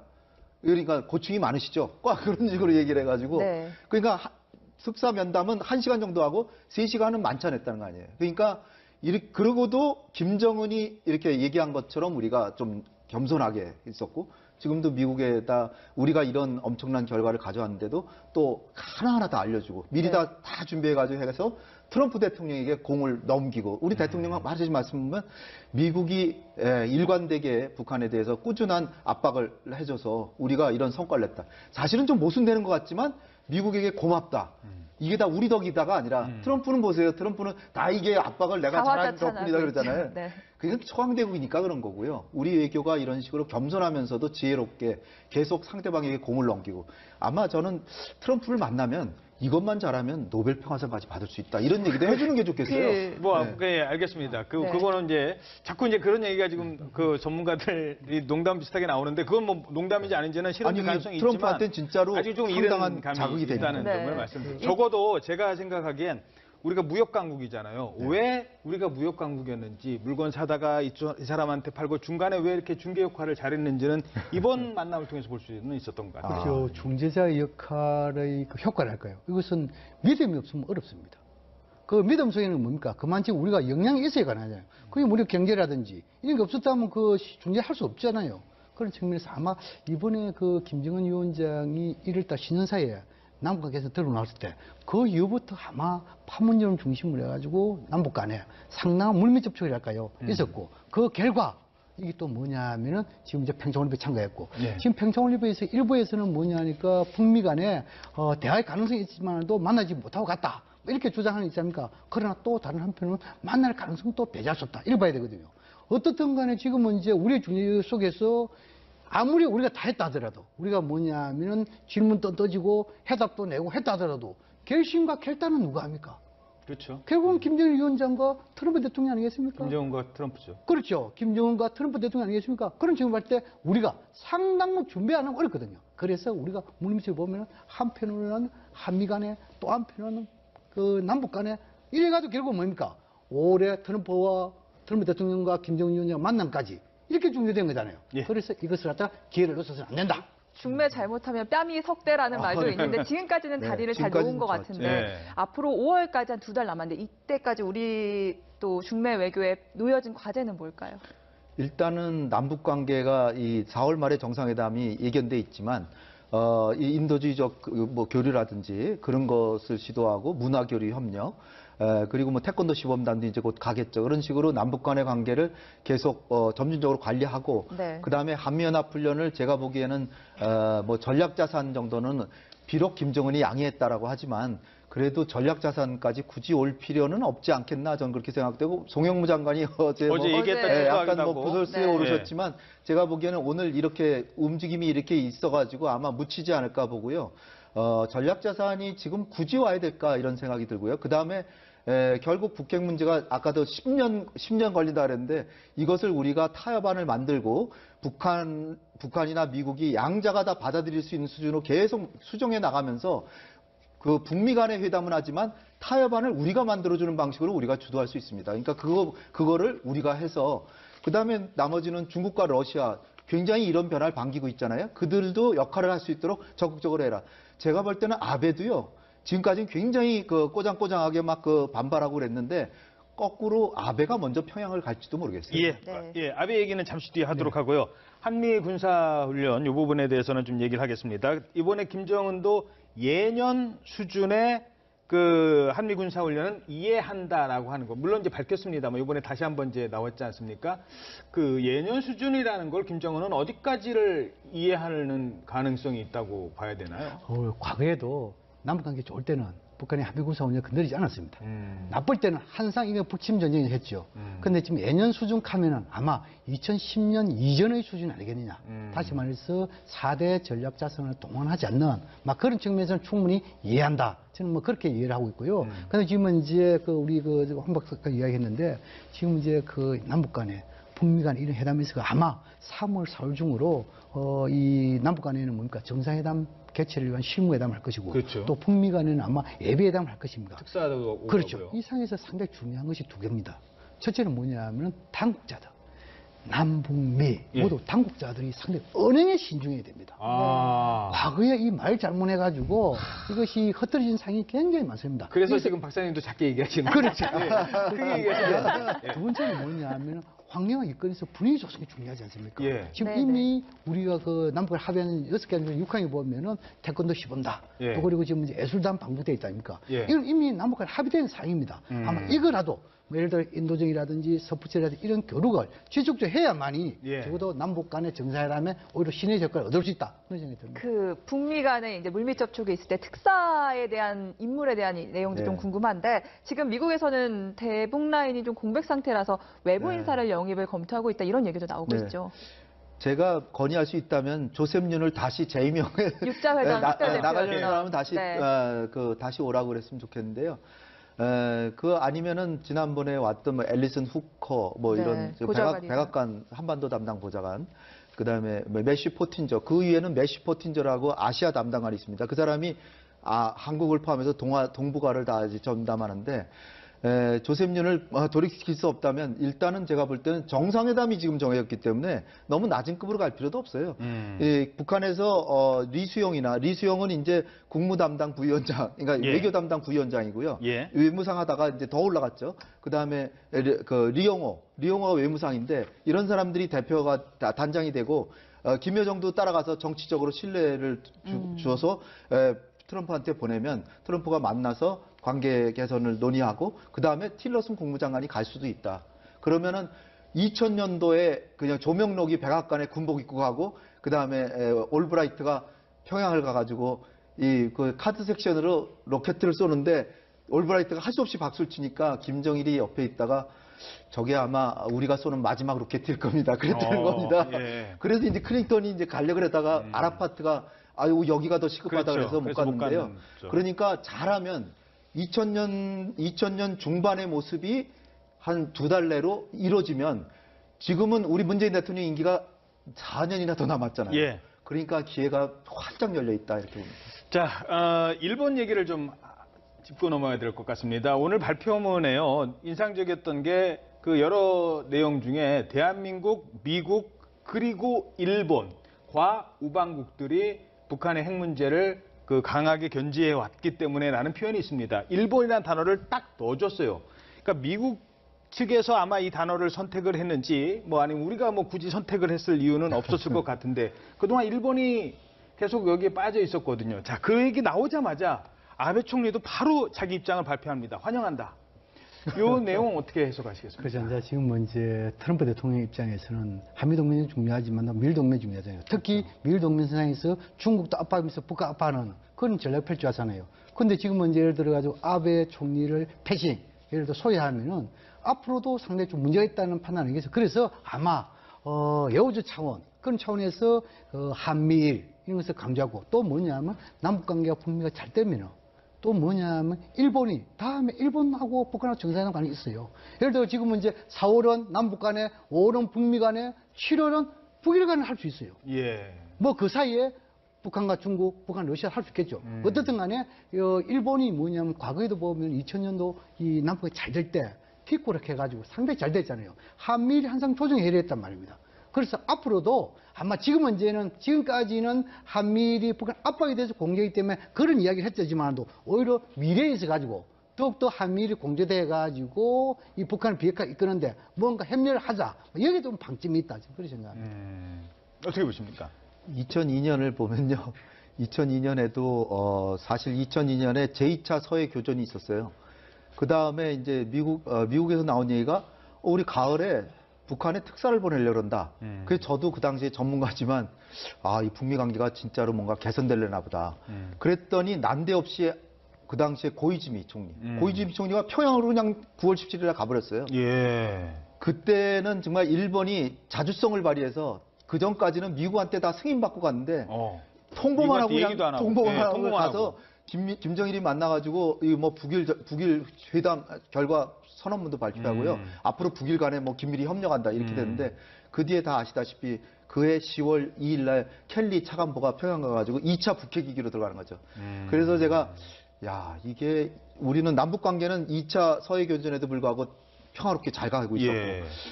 그게 이제 월드컵 때죠. 월드컵 우리가 뭐 4강에 그렇죠. 올라갔던 그 당시인데 저는 그 당시에 월드컵도 4강에 올라가고 남북 관계도 좋고 교전에도 불구하고 좋고 북일 관계도 좋고 다 뭐가 좋아지나 보다 했는데 미국이 가가지고 2차 북핵 위기 탁 터져가지고 그 다음부터는 뭐 우리 남북 대화할 생각조차를 못하게 만들어버렸어요. 그래서 제가 볼 때는 그 경험을 보면 아베가 그 당시에 고이즈미 북일 정상회담에 다 이거 뒷받침한 사람이거든요. 네. 그래서 저렇게 인기가 올라서 총리까지 된 사람이에요. 사실은 본래 그전에는 그렇게 큰 정치인이 아니었거든요. 예. 그런데 아베의 머릿속에는 내가 뒤질 수 없다. 아니면 남북 정상회담 이후에 북미 정상회담 전에라도 아베가 평양으로 갈 가능성 배제할 수 없다고 봅니다. 예. 자, 자, 예. 그것만 뭐냐면 2000년 조금만 설명해 드리겠습니다. 이 2000년 김대중 정부 시기에는 예. 이 한반도 문제는 남북한의 문제이면서 국제적 정의를 진다. 예. 이 성격 규정은 확실했습니다. 그러려 하면은 남북 대화, 북미 대화, 예. 북일 대화가 반드시 필요하다는 전략을 가졌어요. 그래서 1단계로 남북 대화하고 2단계로 북미 대화하고 3단계로 북일 대화. 다시 말해서 정상화를 대하지요. 이러한 로드맵이 있었는데 그래서 2000년 6월 15일 날 남북 간의 정상회담 했잖아요. 그 다음에 12월 달에 북미를 하려 했는데 부시 대통령이 등장하는 바람에 이것이 무산되었단 말이에요. 그 이후에 뭐냐면은 부시 대통령이 남북 간에 속도 내는 거, 북한과 일본 간에 속도 내는 거 굉장히 반대를 했습니다. 그 당시에 고이점 종이죠. 고이점 종이가 뭐냐니까 하도 미국이 북일 간에 다가가는 것을 반대하니까. 예. 그래서 뭐냐니까 납치자 문제 이렇게 해가지고 북미 간에 정상화를 하기 전에 예. 북일 간에 가봤단 말입니다. 그래서 이번은 그때 2000년 상을 되돌린다 이렇게 이해하면 될 것 같습니다. 자, 시간이 없어서 그래도 한 나라는 더 짚고 넘어가야 될 것 같습니다. 중국입니다. 그동안 네. 중국은 북한 핵 문제 뭐 이런 얘기할 때 늘 지렛대로 사용해야 된다. 중국에 우리가 기대는 거 많았습니다. 육자회담 할 때 중국 역할 많이 기대했고 근데 그동안 역할 못했고 이렇게 북한이 미국이랑 직접 대화하다 보면 중국이 설 자리는 없어지고 오히려 중국이 아까 말한 대로 다른 역할을 하게 될 수도 있거든요. 네, 일단은 중국은 이러한 변화를 속으로 굉장히 좋아할 겁니다. 왜냐하면 지금까지 북미 관계 정면 대립하면서 가장 손해본 나라가 중국하고 한국이거든요. 그런 상황에서 일단은 이제 숨통이 트인다. 지금 세컨더리 보이콧하기 직전이에요. 미국이. 북한이 계속 버텼으면 북한도 당하지만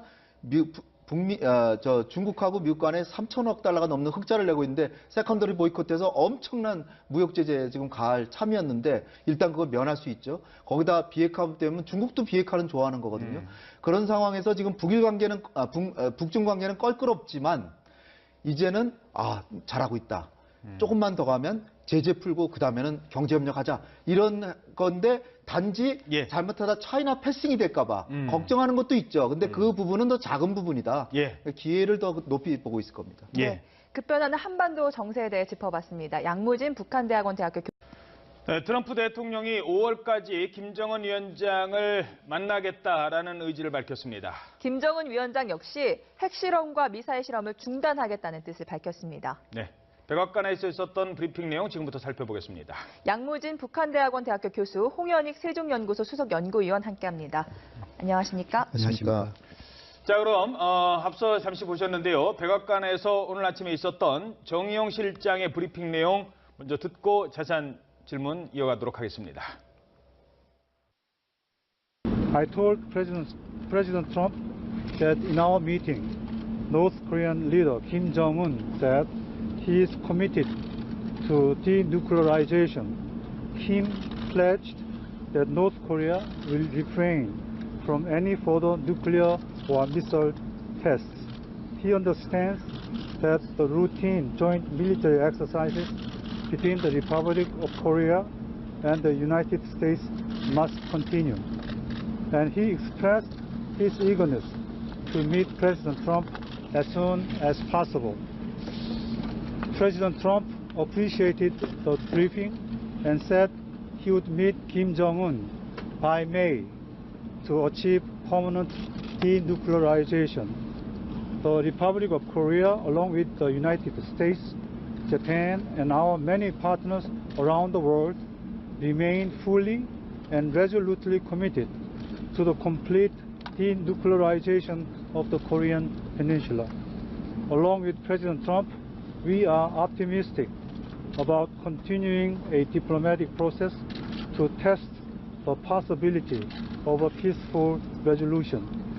The Republic of Korea, the United States, and our partners stand together in insisting that we not repeat the mistakes of the past, and that the pressure will continue until North Korea matches its words with concrete actions.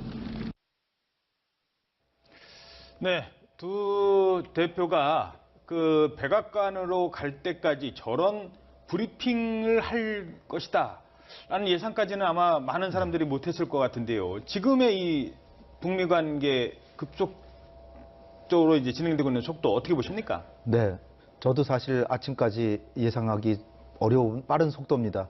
근데 이제 내면에서 흐르는 거 보면 김정은이 뭐 6개항 합의했다라고 해서 이제 정의용 실장이 발표했잖아요. 그 김정은의 결단은 결단이지만 우리 정부가 다 그 내용을 미리 준 겁니다. 그래서 한 열흘 이상 고민하다가 그렇게 가자. 그렇게 했던 거지 김정은이 문장 작성하고 그런 게 전혀 아니라는 거예요. 예. 그러니까 남북 관계에서도 우리 청와대가 주도를 했던 거고 그 다음에 한미 관계에 있어서도 지속적으로 대통령께서 그 펜스 부통령한테 귓속말로 다 얘기해주고 또 이 정의용 실장이 맥메스터 보좌관을 통해서 계속해서 이게 연결이 되고 있었기 때문에 아주 놀라운 건 아닌데 저기서 딱 하나 오늘 나온 뉴스라고 하면은 트럼프 대통령이 5월까지는 김정은을 만날 수 있다. 이게 뉴스죠. 다른 거는 다 이미 남북 간의 특사가 이미 발표한 거고요. 새롭게 나온 거는 트럼프 대통령이 만날 수 있다. 왜냐하면 김정은은 트럼프 대통령 조속히 만나고 싶다는 건 익히 알 수 있는 거고요. 아니 그 평창 올림픽 때만 해도 펜스 부통령이 김여정도 안 만났지 않았습니까? 그렇죠.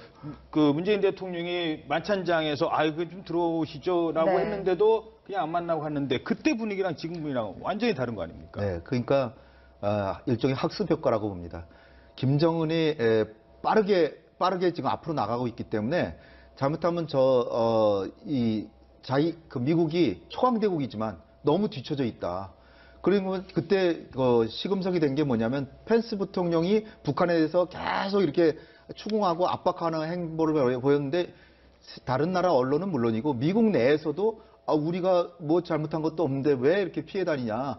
오히려 단호하게 야단치고 그런 준엄한 자세를 보였어야 되는데 왜 피했냐라고 해서 여론이 안 좋았거든요. 예. 따라서 그 뒤에 김정은이 또 계속 나가니까 자칫하다가 뒤에 많이 처지겠다.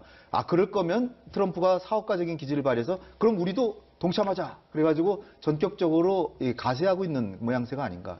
네, 김정은 위원장의 제안에 트럼프 대통령도 만나자고 화답을 했습니다.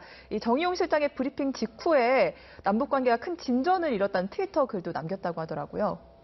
그래서 우리 지금 홍 박사 잘 말씀을 했는데 지난 3월 5일 우리 특사단의 방문을 통해서 김정은 위원장 합의사항 6개야. 여기에서 구체적인 내용 속에 보면은 큰 변화가 없다 그런 생각하거든요. 예를 들어 가지고 미국하고 대화하고 싶다. 비핵화 의지 밝혔다. 그리고 핵과 미사일 실험 중단하겠다. 이러한 것은 이미 3월 5일 합의서에 다 담겨 있죠. 이것을 뭐냐 반복하는 것이 아니고 재확인한 수준이죠. 그만큼 의지가 있다는 반영이었죠. 근데 단지 이제 우리 홍 박사께서 말씀하신 대로 지금은 이제 김정은 위원장이 트럼프 대통령과 조속한 시일 내에 만나고 싶다. 여기에 대해서 곧장 트럼프 대통령이 5월 달에 면담 만나 용의했다고 밝혔잖아요. 이것이 네. 아주 중요한 뉴스거든요. 그래서 지금 이제 우리 앵커께서 말씀한 대로 펜스 부통령이 왔을 때 전혀 미국 만날 것도 없었고 오히려 북한을 압박했죠. 예. 또 이방과 왔을 때도 만나지 못했죠. 이러한 것과 비교해 보면 엄청난 변화죠. 그런데 그럼 왜 변화가 왔을까? 이 부분에 대해서는 아마 지금은 이제 이번에 우리 정의용 실장이 밝히지 않았지만도 뭔가 한미 간에 북미 간에 또 다른 뭔가 중요한 적어도 트럼프 대통령이 5월 달에 김정은을 만날 수 있던 그런 환경 여건이랄까요? 이런 것이 뭔가 내용에 담겨 있는 것이 아닌가 저는 그렇게 생각을 합니다. 예.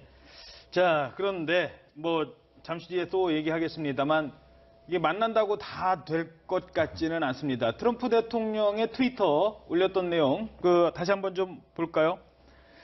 자, 여기 내용을 보면요. 단지 동결이 아니라 비핵화를 이야기했다. 그리고 오늘 발표문에는 아예 항구적이라는 표현도 있습니다. 퍼머넌트입니다. 그리고 이 기간 동안 미사일 실험도 없다고 했다. 바로 이제 당분간 미사일 실험, 핵실험 안 한다라고 하기 때문에 그런 조건이 제시가 됐기 때문에 트럼프도 받을 수 있었던 것 아니겠습니까? 그래서 지금까지 이제 트럼프 대통령이 북한에 대한 요구사항은 비핵화만을 위한 대화겠다. 거기에 대한 진정 행동을 보여라. 이렇게 요구했잖아요. 그래서 지금 김정은 위원장이 단순하게 뭐 동결이라든지 핵과 미사일 중단이 이것만 하는 게 아니고 항구적인 비핵화 뭔가 여기에 대해서 미국에 던진 메시지가 아주 강렬했기 때문에 아마 이 트럼프 대통령이 이런 반응을 보이는 거 아닌가. 뭐 그런 속에서 과연 우리가 뭔가 여기에 대해서는 아마 김정은 위원장과 트럼프 대통령의 만남 속에서 한반도 비핵화를 최고 정상수준에 선언하고 거기에 대해서 아마 그 행동이랄까요. 행동 조치도 상당 부분 좀 진정된 것, 이전까지 접근되고 있지 않을까 저는 그렇게 생각합니다. 네, 왜 5월인지도 좀 짚어봐야 될 것 같습니다. 네. 이달 말부터 한미 연합훈련이 시작될 예정이고 또 4월에는 남북 정상회담이 예정돼 있지 않습니까? 네. 왜 5월 아닐까요? 4월 나오면 남북 정상회담하고 북미 정상회담하고 경쟁하는 양상이 되기 때문에 예. 일단은 그렇고요. 서두르지 않겠다는 거죠. 한마디로. 왜냐하면 트럼프 대통령은 지금 작년 내내 선제 공격할 수 있다, 그리고 군사 공격까지 할 수 있다, 그러면 최고의 압박을 가는데 갑자기 그냥 유턴하려면 좀 일단 정지하고 돌아야 되잖아요. 예. 그러니까 좀 시간이 필요한 것 같고요. 우리 정부는 좀 오래전부터 남북 관계 정상화나 이 개선을 위해서 여러 달 동안 노력해 왔기 때문에 그게 이상하지 않은데 미국으로서는 좀 시간이 필요하고 또 하나는 정치적으로 자칫 미국이 먼저 했다가 낭패를 보면 정치적 부담을 자기가 다 안아야 되잖아요. 근데 남북 정상회담을 보고 좀 진전되는 거 보면 가서 이 어떤 편승해서 정치적인 이익을 보려는 게 아닌가 이런 생각이 들어요. 당연히 지금까지 너무 좀 약간의 이런 문제 이런 것은 뭡니까? 지금 한나라를 통해서 언제든지 해결할 수 있는 그런 위치가 있지 않습니까? 그런 측면에서 과거와는 좀 다르다. 그런 예. 측면을 봤을 때 아마 의지하기 때문에 뭔가 발전이 있을 것이다. 그렇게 생각됩니다. 자, 그러면 이제 그 정도로 얘기가 잘 돼서 두 정상이 만났을 때 요구할 수 있는 사항은 뭐 미국은 얘기했죠. 동결 갖고 안 된다. 비핵화다. 완전히 비핵화가 돼야 된다. 그것도 항구적인 비핵화를 목표로 하는 겁니다. 다행히 그전에는 대화의 조건이 비핵화였는데 이제는 만나서 얘기할 수 있는 목표가 비핵화로 좀 진전이 된 거고요. 북한 쪽 입장에서는 체제 보장입니다. 결국 체제 보장을 어느 수준까지 해주느냐가 중요하고 이쪽에서는 비핵화를 어디까지 할 것이냐인데 먼저 비핵화 부분부터 얘기를 할까요? 뭐 어디까지 해야 미국이 만족할 만한 비핵화가 될까요? 미국은 뭐 처음부터 끝까지 CVID를 얘기하는데요. CVID가 완전하고 검증 가능하고 돌이킬 수 없는 그야말로 완전한 북한의 비핵화인데 이거는 뭐 중단된 시설 이걸 다 파괴하거나 다른 용도로 전환시키고 그리고 핵무기 다 해체해서 핵보유국인 러시아나 중국이나 미국으로 보내고 그 다음에 그 소프트웨어로서 과학기술자, 핵과학기술자마저도 다른 데 취업시켜서 핵 문제 더 이상 근데 이제 연구하지 현실적으로 네. 그걸 네, 북한이 그것까지 다 그런데 하겠느냐, 지금 이제 사실은 뭐 지금 저 자막을 보니까 김성태 원내대표가 참페인 터트리긴 이러다 이렇게 예. 얘기했는데 네. 어느 정도 일리가 있는 말입니다. 지금 이제 첫 걸음을 뛴 건 근데 첫 걸음에서 두 달 뒤에는 거의 이제 정상회담이 되니까 굉장히 이제 높은 수준까지 간 것 같이 우리가 착각을 하면 안 되고요. 지금 북한이 약속한 거는 말로써 출구로서의 비핵화를 동의한 거. 그러니까 북미 간의 의제로 비핵화 문제도 논의할 수 있다. 이거 한 거하고요. 그 다음에 논의되는 북미 회담이 되는 중간에는 핵실험안이나 미사일 발사는 안 하겠다. 그거잖아요. 그런데 프로그램은 돌아가요. 그렇죠. 그러니까 아까 말씀하시기에 뭐 동결 넘어서 뭘 요구한다 그랬는데 제가 볼 때는 속도로 볼 때는 5월에 정상회담에서 북한이 핵을 동결만 시켜도 상당한 진전이라고 전 봅니다. 그리고 계속 노력하겠다, 그다음에 합의하고. 동결은 더 이상 이제 프로그램이 가동 안 되는 거. 그러니까 봉인하고 그다음에 IA 사찰단이 와서 동결하고 있는지를 지켜보는 것까지가 이제 그 1단계고 문재인 대통령이 얘기하시는 1단계는 거기까지고 예. 네. 그 다음에는 이제 동결에서도 이제 좀 진척시켜서 과거처럼 공장의 스위치를 내리는 게 동결이죠. 그 다음에 주요 부품을 불능화 해가지고 못 쓰게 만드는, 못 쓰는. 그래서 북한이 다시 핵 프로그램을 가동하면 최소한 한 달 동안은 프로그램이 가동되지 못하게 이렇게 하는 게 불능화고 그 다음에 이제 그 불능한 거에 대한 사찰도 뭐 해야 된다 뭐 이런 얘기가 나오면서 그 다음에 이제 제대로 신뢰가 쌓여서 어디 시설이 있고 그런 걸 다 공개하고 예. 그다음에 그걸 폐기까지 가야 되는데 아직 갈 길이 멉니다. 그러니까 이게 일단은 동결부터 해야 되지만 네. 동결은 어느 정도 이제 뭐 김정은도 생각을 한다면 그 다음에는 비핵화인데 비핵화라는 게 두 가지입니다. 앞으로 나 핵 개발 안 할게라는 것까지도 가능할 수도 있고요. 네. 근데 지금까지 만들어 놓은 것 그러니까 미래의 비핵화, 과거의 비핵화. 그러니까 앞으로 만든 거 내가 안 할게라는 것도 있지만 내가 옛날에 만들어 놓은 것도 다 없앨게. 이것까지도 가능할까요? 그게 핵심이죠. 미국에서 이야기하는 지금 아마 북한이 조작한 핵무기라도 그것까지 폐기하는 것이 미국의 CVID 소환 포함되는 것이죠. 그래서 이제 우리 홍 박사님 말하는데 지금 문제는 뭐냐면 결국 비핵화를 가기 위해서는 단계적으로 할 수밖에 없습니다. 그거는 이해를 해야 되고요. 네. 그럼 단계가 실제로 뭐냐면 현재 핵에 대해서 동결하는 것이죠. 예. 현재 뭐 영변 핵단지에 핵 활동한다든지 그렇죠. 또는 그 핵의 운반 수단인 미사일 이런 실험을 중단하는 이것이 뭡니까? 그 현재의 동결이죠. 그렇죠. 그다음에 이제 미래핵을 해체하는 것이죠. 그거는 뭐 영변 핵단지에 무기급 플라토늄, 무기급 우라늄 있지 않습니까? 네. 이러한 것을 뭡니까? 방금 우리 홍 박사 말씀한 대로 이건 뭐냐면 서지 못하도록 불능화 있잖아요. 예. 해체를 시켜버리는 것이죠. 그렇죠. 콘크리트로 완전 덮어버리는 것이죠. 앞으로도 못 개발하게. 그렇죠. 네. 그럼 3단계가 뭐냐면은 과거에 만들어놨던 핵무기, 예. 지금 이제 뭐 10개니 20개니 하고 있지 않습니까? 이걸 없애는 것이죠. 그런데 여기에서 이제 뭐냐면 북미 간에 아마 논쟁이 될 수 있는 부분이 두 가지 있을 것이에요. 뭐냐면 예를 들어 가지고 현재 핵에 대해 가지고 동결한 데 있어 가지고 인공위성도 포함되느냐 안 되느냐. 아, 이것이 하나의 그 문제가 될 수 있을 것이고. 예. 두 번째는 뭐냐면은 그 아마 그 미국이 요구하는 것이 영변 핵단지 외에 다른 의심나는 곳 있잖아요. 그렇죠. 그래서 누가 뭐 바다 밑에 있는 것인지 땅 밑에 있는 건지 모르잖아요. 이런 의심나는 곳이 있을까지도 사찰을 약속받으라. 그것도 2달 안에 뭐 석 달 안에. 그렇죠. 이럴 경우에 북한이 없다 해놓고 만약에 나중에 있으면 굉장히 문제 생기는 거 아닙니까? 과거에 그런 사람이 있었단 말입니다. 그렇죠. 아마 이 우라늄과 문제가, 관련해서는. 그렇죠. 이 문제가 좀 논쟁거리 될 것이다. 그런 생각이 듭니다. 자, 그럼 북한 입장에서는 이 비핵화에 관련해서 체제와도 또 연관된 부분인데 네. 어디까지 좀 실행에 옮길 수가 있을까요?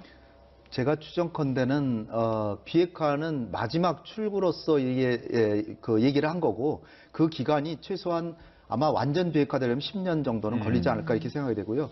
그러니까 우리가 설득할 때는 지금은 이 비핵화 입장만 일단 밝혀주면 대화에 들어가고 그 다음에 차곡차곡 단계별로 일단 그 실험 중지에서부터 프로그램 중지, 그 다음에 뭐 동결, 뭐 불능화, 뭐 미래 이 해결에서, 네. 폐기까지 이렇게 가는 과정에서 하나하나 단계를 거쳐 나가야 되기 때문에 당신들이 적어도 10년 정도는 일단 체제 보장은 되는, 핵을 가지고 아주 무기 갖고 있으니까 보장이 되니까 일단은 10년 동안의 신뢰 쌓는 기간으로 하면서 그 신뢰 쌓는 기간 중에는 억지력이 있는 거 아니냐.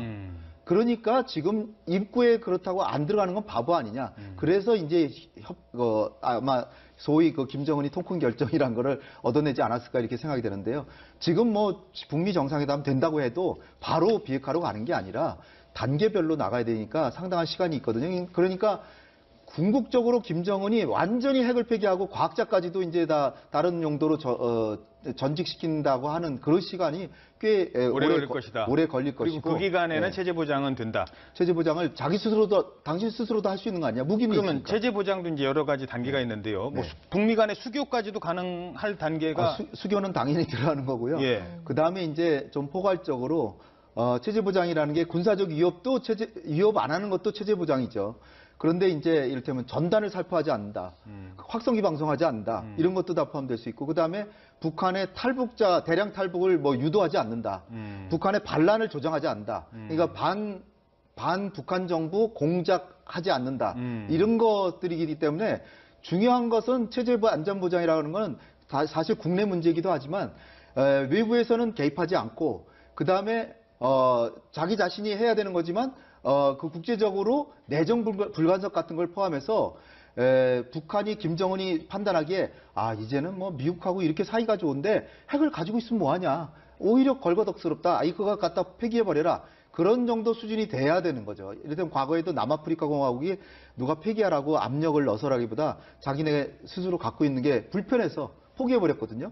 그런 식으로 북한도 체제 보장이 되면 포기하는데 그것까지 가는 게 이제 시간이 꽤 걸리겠지만. 그럼 그 단계에서 제재는 어느 수준에 제재는 어떻게 당연히 다 이제 미리 다 그러니까 마지막. 만나죠. 약속만 해도 제재를 다 할 수는 없는 거 아닙니까? 사실 제재할 때는 우리가 단계별로 이렇게 착착착착 하잖아요. 예. 그러면 거꾸로 북한이 조금 성의를 보이면 마지막 제재한 것부터 하나씩 풀어주는 게 순리죠, 사실. 예. 뭐 그거를 이제 유엔 안보리 같은 거 소집해 가지고 그 제재하는 부분을 논의하면서 북한이 이 정도 나오면 어느 정도까지는 풀어주자. 그렇게 해서 북한으로서도 자기가 성실하게 비핵화에 임하면 얻는 게 있어야 될 거 아니에요. 예. 그래야 또 열심히 약속을 지키죠. 그러니까 과거에는 그런 부분을 잘 안 했는데 북미 간에는 94년에 제네바에 강하게 압박했기 때문에 갑자기 이렇게 돌아가기는 쉽지 않아 보입니다. 네, 그렇다면은 그 장소는 어디가 될까요? 평양에서 만나게 되는 걸까요?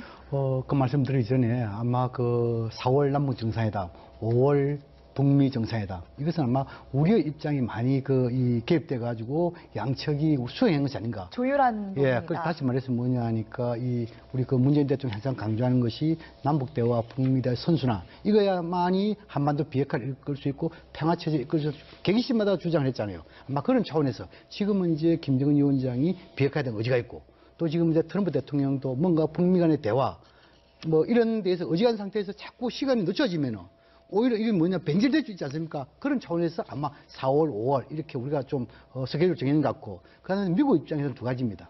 한미 간의 조율 선상에서 남북 간의 정상회담의 결과를 보고 북미 간의 정상회담 일환 하나 있고, 두 번째는 뭐냐면 트럼프 대통령 입장에서 국내 정치와 관련해가지고 지금까지는 한반도에 있어가지고 북한 압박하면서 적절하게 긴장 고조 이것이 이 오늘 11월 미국 중앙선거에 도움이 된다 이렇게 판단했는데 이 남북 간에 또 김정은 위원장의 전언을 보니까 완전히 다른 형식으로 가지고 가겠다는 것이죠. 그래서 봤을 때 오히려 11월 달 중간선에 있어가지고 비핵화 부분에, 항구적인 비핵화 부분에서 나름대로 결정적인 뭔가 합의가 되면은 오히려 트럼프 대통령의 11월 달 선거에 도움이 되는 그런 차원에서 아마 트럼프 대통령이 오히려 받아들이는 게 아니겠냐. 이렇게 생각을 트럼프 했습니다. 대통령 입장에서도 미국 대통령 중에, 역대 미국 대통령 중에 북한의 지도자를 직접 만난 대통령은 본인이 처음이 될 가능성이 커지니까. 그렇죠. 지금까지 보면은 전직 대통령은 두 사람을 간 사례가 있습니다. 네. 카터 전 대통령. 물론 이제 전직이니까. 예, 그리고 클린턴 전 대통령 갈 수 있고. 그러나 2000년도 10월 달에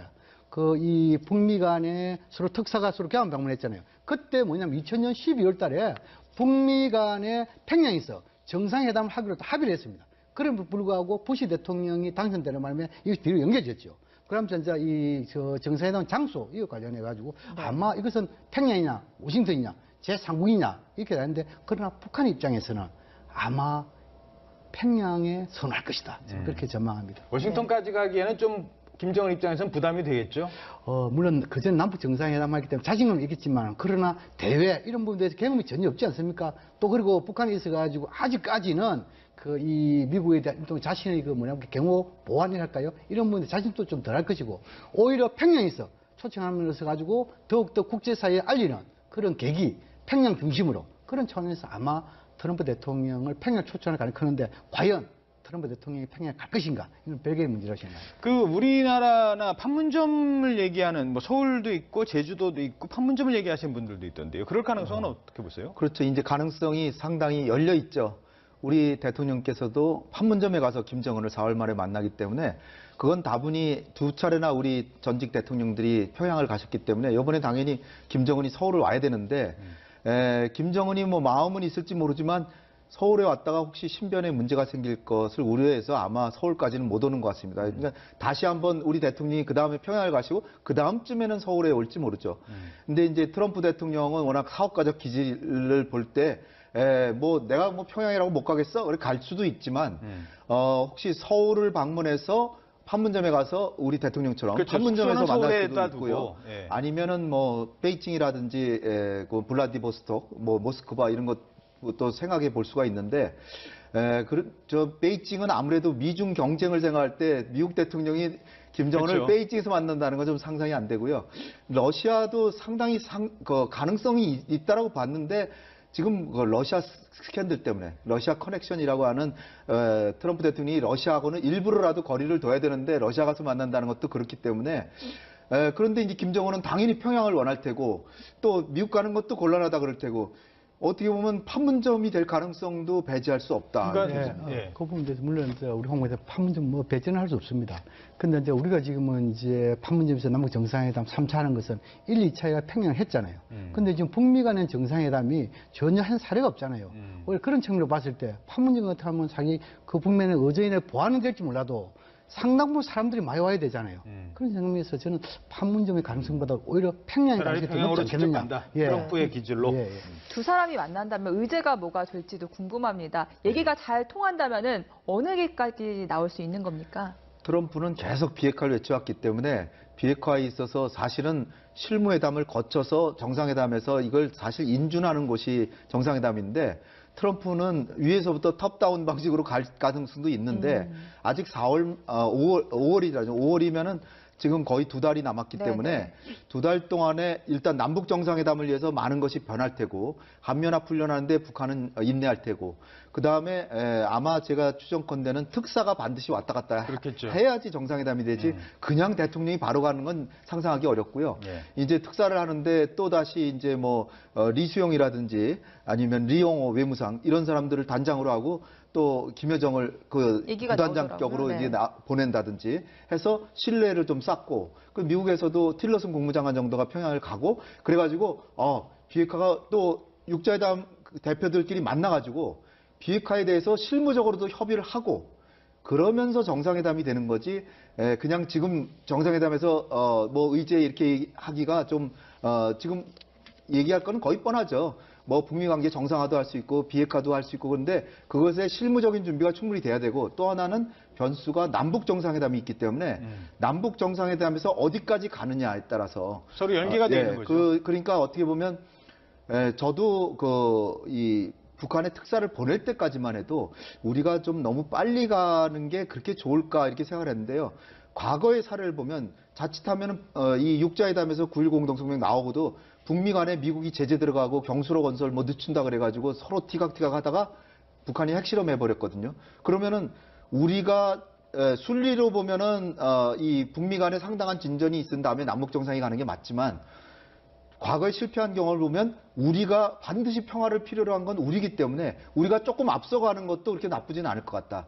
따라서 남북 정상회담에서 상당 부분 비핵화 문제도 얘기가 되고 그 다음에 그 성과를 가지고 더 진전시키는 차원에서 북미 간의 회담이 되고 그 다음에 이제 나머지 실무회담에서 하나하나 단계적으로 비핵화 쪽으로 가는 게 그 방법이 되겠다 이렇게 생각이 됩니다. 그리고 이 미국과 북한의 실무회담이 남북 정상회담에도 영향을 미칠 수 있는 측면이요. 그러니까 미국과 북한이 얘기가 잘 된다면 우리 측에서도 뭐 무슨 확성기, 뭐 이산가족, 개성공단 이게 풀어갈 수 있는 것들이 많이 있는데 이 실무회담이 중간에 가다가 딱 교착 상태에 빠져버리거나 힘들어지면 결국 남북 정상회담에서도 풀어낼 보따리도 많지 않아지게 되는 것 아니겠습니까? 그렇죠. 뭐 과거 우리의 두 차례 정상회담에도 저도 하루 이틀 또는 뭐 한 달 정도 이래 연기된 사례도 있죠. 2차 정상회담은 상당히 한 달 연기되었고 지금 1차 정상회담도 며칠 연기됐잖아요. 뭐 언제든지 남북 간에 그럴 가능성이 있다고 봅니다. 특히나 그 남북한에 있어가지고 지금 이제 이거는 150마일이라는 거 뭡니까? 서로 대치되어 있기 때문에 우발적인 사건에 언제 있을 수 있잖아요. 또 그러면 뭐 서로 오해, 다시 말이고 당국자의 발언, 언해, 이런 오해, 이럴 때면 이것이 뭡니까? 남북관계 북미다 영향을 미치겠죠. 그러나 지금 현재 남북미 최고 지도자가 서로 대화를 통해서 뭔가 해결하겠다. 또 그리고 특히 남북한에 있어가지고 뭔가 이 뭡니까? 관계 발전에 있어서 상당히 의지가 강하고 특히 우리 문재인 대통령이 뭡니까? 북미에 대해서 중재의 역할을 상당히 하고 있지 않습니까? 그런 측면 봤을 때 과거와는 달리 합의하고 상당 부분 제재를 풀어주기도 했거든요. 양자 간에는 됐는데 유엔 안보리 제재도 북한이 어느 정도 비핵화로 가면 단계적으로 풀어준다 이런 걸 논의할 수 있다라고 봅니다. 네. 그 관련해가지고 읽어봅니다. 예. 우리가 사례를 들어야 되는데, 예를 들어 비핵화가 있어가지고, 우크라이나와 남아공 두 개 사례가 있습니다. 남아공도 핵실험하고 핵을 가지고 있습니다. 예. 그런 상태에서 체제 보장, 다시 말해서 남아공 옆에 있는 그 앙골라, 여기서 쿠바군이 있었어요. 그게 뭐냐면 남아공 체제에 상당히 위협적이었죠. 그렇겠죠. 그래서 이것이 쿠바군 5만 명이 철수함을 해가지고 체제 보장 이래가지고 결국 뭡니까? 핵을 폐기한 사례가 있다. 예. 우크라이나는 뭐냐면 런누가법을 해가지고 경제적 보상 또 그리고 더 나아가지고 러시아, 중국을 비롯한 유엔까지 체제 보장을 했습니다. 그럼 결국 뭐냐면은 북미 간에 예를 들어가지고 협상을 한다면은 비핵화와 관계 정상화가 같이 돌아갈 수밖에 없습니다. 비핵화 따로 관계에서 따로 할 수 없어요. 그렇죠. 그래서 이게 뭐냐면 백렬적 이행이라고 표현합니다. 다시 말해서 뭐냐면 예를 들어 북한이 핵을 동결하면은 미국은 뭐를 줄 것인가? 그러면 그러니까요. 미국의 대북 독자 제재 이걸 갖다가 완화한다든지 이렇게 있겠죠. 그럼 두 번째 북한이 뭐냐면은 미래를 해체할 때 예. 미국은 뭐를 줄 것인가? 이거는 뭐냐면 적어도 대사관 설치 이전에 대표부를 할까요? 이런 설치를 한다든지. 예. 그 다음에 핵 폐기라면 뭐를 줄 것인가? 그러면 뭐냐면 수교. 이러한 것이 서로 백렬. 그러면 이 백렬적 선상에서 결국 검증을 해야 되네요. 이 검증하고 또 이행하고 새로운 단계를 합의하고 이 시간이 방금 우리 홍 박사 말씀대로도 적어도 한 10년 정도 소요될 것이다. 그 맥메스터 국가안보보좌관이 오늘 그 유엔 안보리를 찾아가서 이 내용을 설명을 한다고 합니다. 그러니까 그 얘기는 뭐냐면 적어도 앞으로 추가적인 대북 제재는 더 이제 하지는 않겠죠. 지금 대화 국면에서 더 제재를 하지는 않겠고 지금까지 제재라고 한다면 지금의 제재가 북한의 목줄을 딱 막고 있는 더 이상 제재가 들어가면 힘든 상황까지 왔다고 봐야 되나요? 글쎄요, 이제 거기에 대해서는 뭐 학자들마다 다 분석이 다릅니다. 그럼 결국 뭐냐면 김정일 위원장이 이렇게 비핵화 결단안이 있어가지고 국제사회 압박 제재 이것이 효과다 이렇게도 볼 수 있잖아요. 예. 또 다른 한편은 뭐냐면 미국이 이 효과가 없다고 만약 한다면 이거보다 더 강한 군사적인 행동하겠다. 이것을 피하기 위해서 시간 벌기 위해서 김정일 위원장이 이렇게 결단했다. 만약 이렇게 한다면 역으로도 생각해야 돼요. 역으로 있잖아요. 예. 역으로 예를 들어가지고 이 제재, 예를 들어 군사적 행동 이런 데서 만약에 예를 들어 결단 안 내리고 더 맞대응했다. 그럼 또 다른 차원이단 말입니다. 그래서 제가 보기에는 김정은 위원장이 아마 지난해 그 핵무력 완성 여기에 대한 자신감, 또 그리고 지난 6년 동안에 그 이 나름대로 정치적으로 안정화, 체제적 안정. 그렇죠. 예. 여기에 대한 토대해 가지고 앞으로 남은 것은 뭡니까? 주민생활 향상을 위한 경제 강국 아니겠습니까? 네. 이걸 하려 하면은 남북관계 개선과 분명히 없으면 어렵다는 걸 잘 알기 때문에 그 선상에서 아마 김정은 위원장이 결단을 내렸다. 저는 그렇게 생각합니다. 네. 우리가 지금 얘기하고 있는 것들이 우리도 놀랄 정도로 상당히 전향적인 내용들인데 북한 뭐 조선중앙방송을 비롯해서 언론들에는 이런 내용이 전혀 보도되지 않고 있다고 합니다. 아무래도 내부 단속을 좀 하고 있는 걸까요? 북한 김정은으로서는 자기가 특사들한테만 얘기한 것이고 이것이 아직 실행 단계에 들어간 건 아무것도 없잖아요. 그러니까 노동신문이나 이런 데는 아직도 핵 무력이 우리의 그 체제 유지의 보검이다 뭐 이런 식으로 계속 나오는데 이거는 뭐 이 고의적으로 이렇게 한다기보다 몇 가지 이제 차원인데 첫째는 주민들이 너무나 급격한 변화를 하면 혼돈스러우니까 그렇게 볼 수도 있고요. 네. 그다음에 이제 북미 간의 협상력 강화 차원에서도 일단 뭐 자기네가 먼저 양보적으로 행동으로 들어가면 또다시 돌이키기가 어렵고 지도자의 말은 한번 유턴하면은 계속 어느 정도는 가야 되는데 그러니까 한국이나 미국이 뭔가 행동이 나올 때 그때 이제 언론이나 이런 데는 돌아갈 것 같고요. 그다음에 이제 군부나 이런 북한 내부에서도 강경파들이 보기에는 우리 지도자가 너무 많이 양보한 거 아니야 이렇게 또 거기도 할 수 있기 때문에 거기는 언론 통제가 얼마든지 가능하기 때문에 굳이 지금 이런 얘기를 노동신문에 실을 필요가 없다.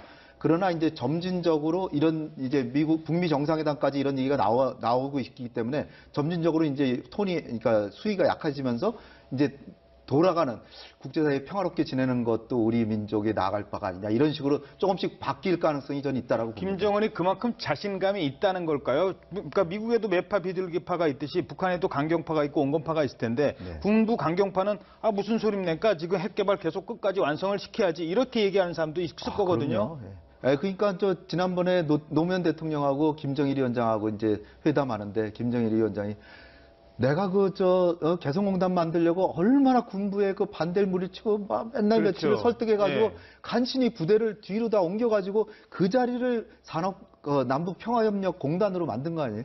그랬는데 우리 대통령한테 김정일이 하소연하는 게 그렇게 해서 겨우 공단 만들어졌더니 뭐 2천만 평을 개발한다 그러더니 100만 평도 안 하고 지금 그 남한은 왜 이렇게 약속을 안 지킵니까? 막 이렇게 해서 노무현 대통령이 곤혹을 겪은 적이 있어요. 그러니까 그 말 속에도 군부를 설득하는 측면이 있었다는 것처럼. 그럼요. 그러니까 물론 김정은이 얘기하면 뭐 비록 급하게 시속 뭐 80km 가다가도 유턴도 가능하겠지만 김정은도 어느 정도 부담이 있다는 거죠. 그러니까 서서히 하면서 요번에 김영철을 보내고 그런 것도 여러 가지 이유가 있지만 김영철이 제일 강경파 중에 하나잖아요.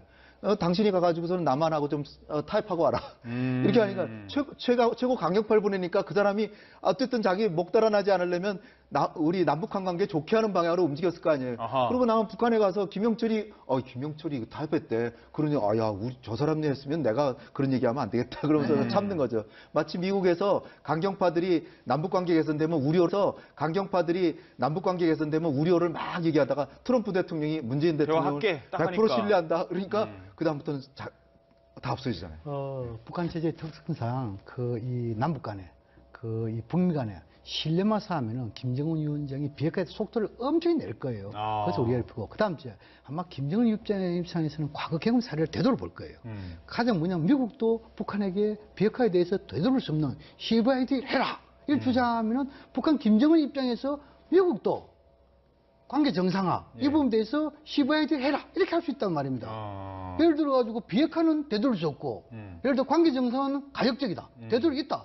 그러면 북한 입장에서 손실이잖아요. 그렇죠. 그런데 이러한 이 관계 정상에 있어 가지고 되돌릴 수 없는 부분에 가지고 제일 북한에서 우려하는 것은 미국은 빠르면 4년 늦어도 8년 만에 정권 개최되잖아요.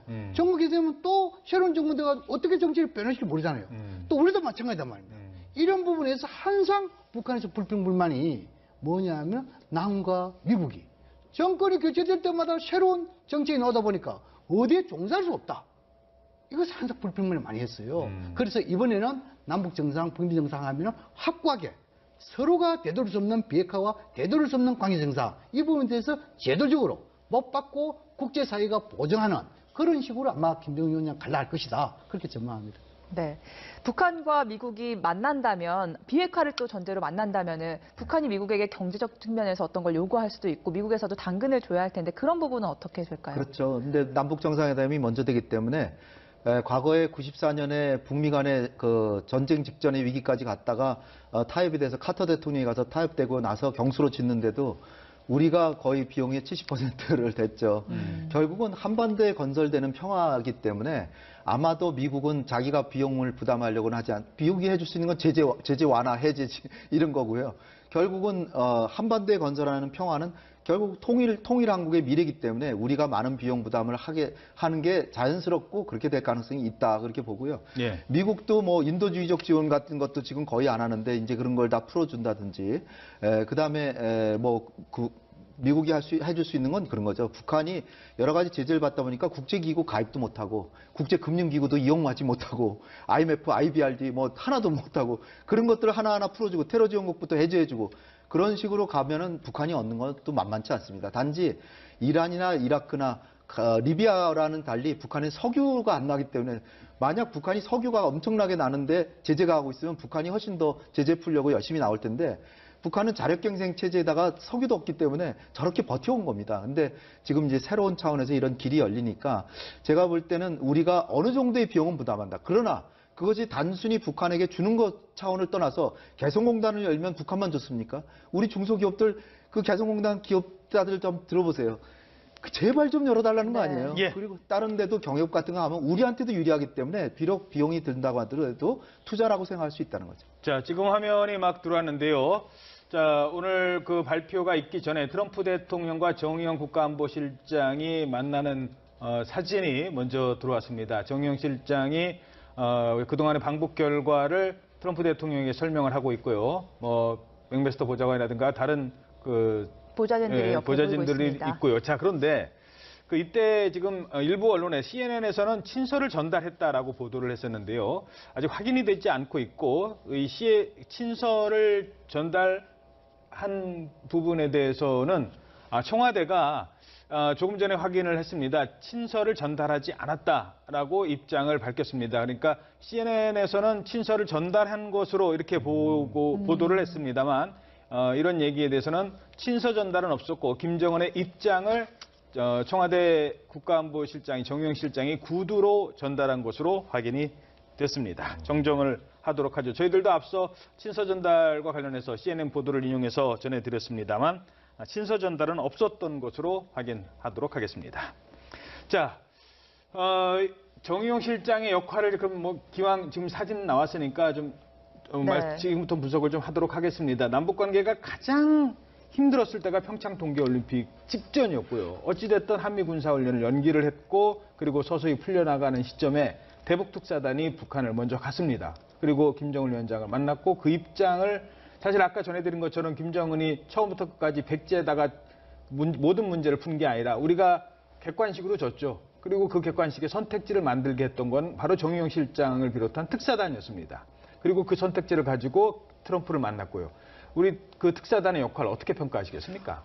상당히 이제 우리 특사단에 대해서 미국도 북한도 상당히 신뢰하는 것이 아닌가.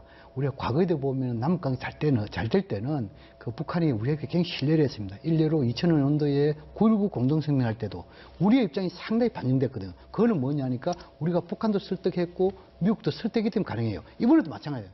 그런 측면 봤을 때 이번에 4월 남북 정상회담, 5월 북미 정상회담 이 부분에 대해서는 아마 우리의 입장이 상당 부분 다 반영됐다. 그런 측면 봤을 때 앞으로도 이러한 우리 입장이 지속 유지하기 위해 가지고는 끊임없이 셔틀 얘기를 하든지 또는 시야 때도 없이 많이 만나가지고 특히 뭐냐면 지금 이제 일단 판문점 다 열린 건 아닙니까? 여기에 대해서 아마 우리 그 정부 당국이든 또는 통일부라든지 이런 부분에 있어가지고 상당히 노력할 것이다. 그래서 이렇게 서로가 미국도 믿고 북한이 믿을 때 이때 우리가 시너지 효과 속도를 내야지.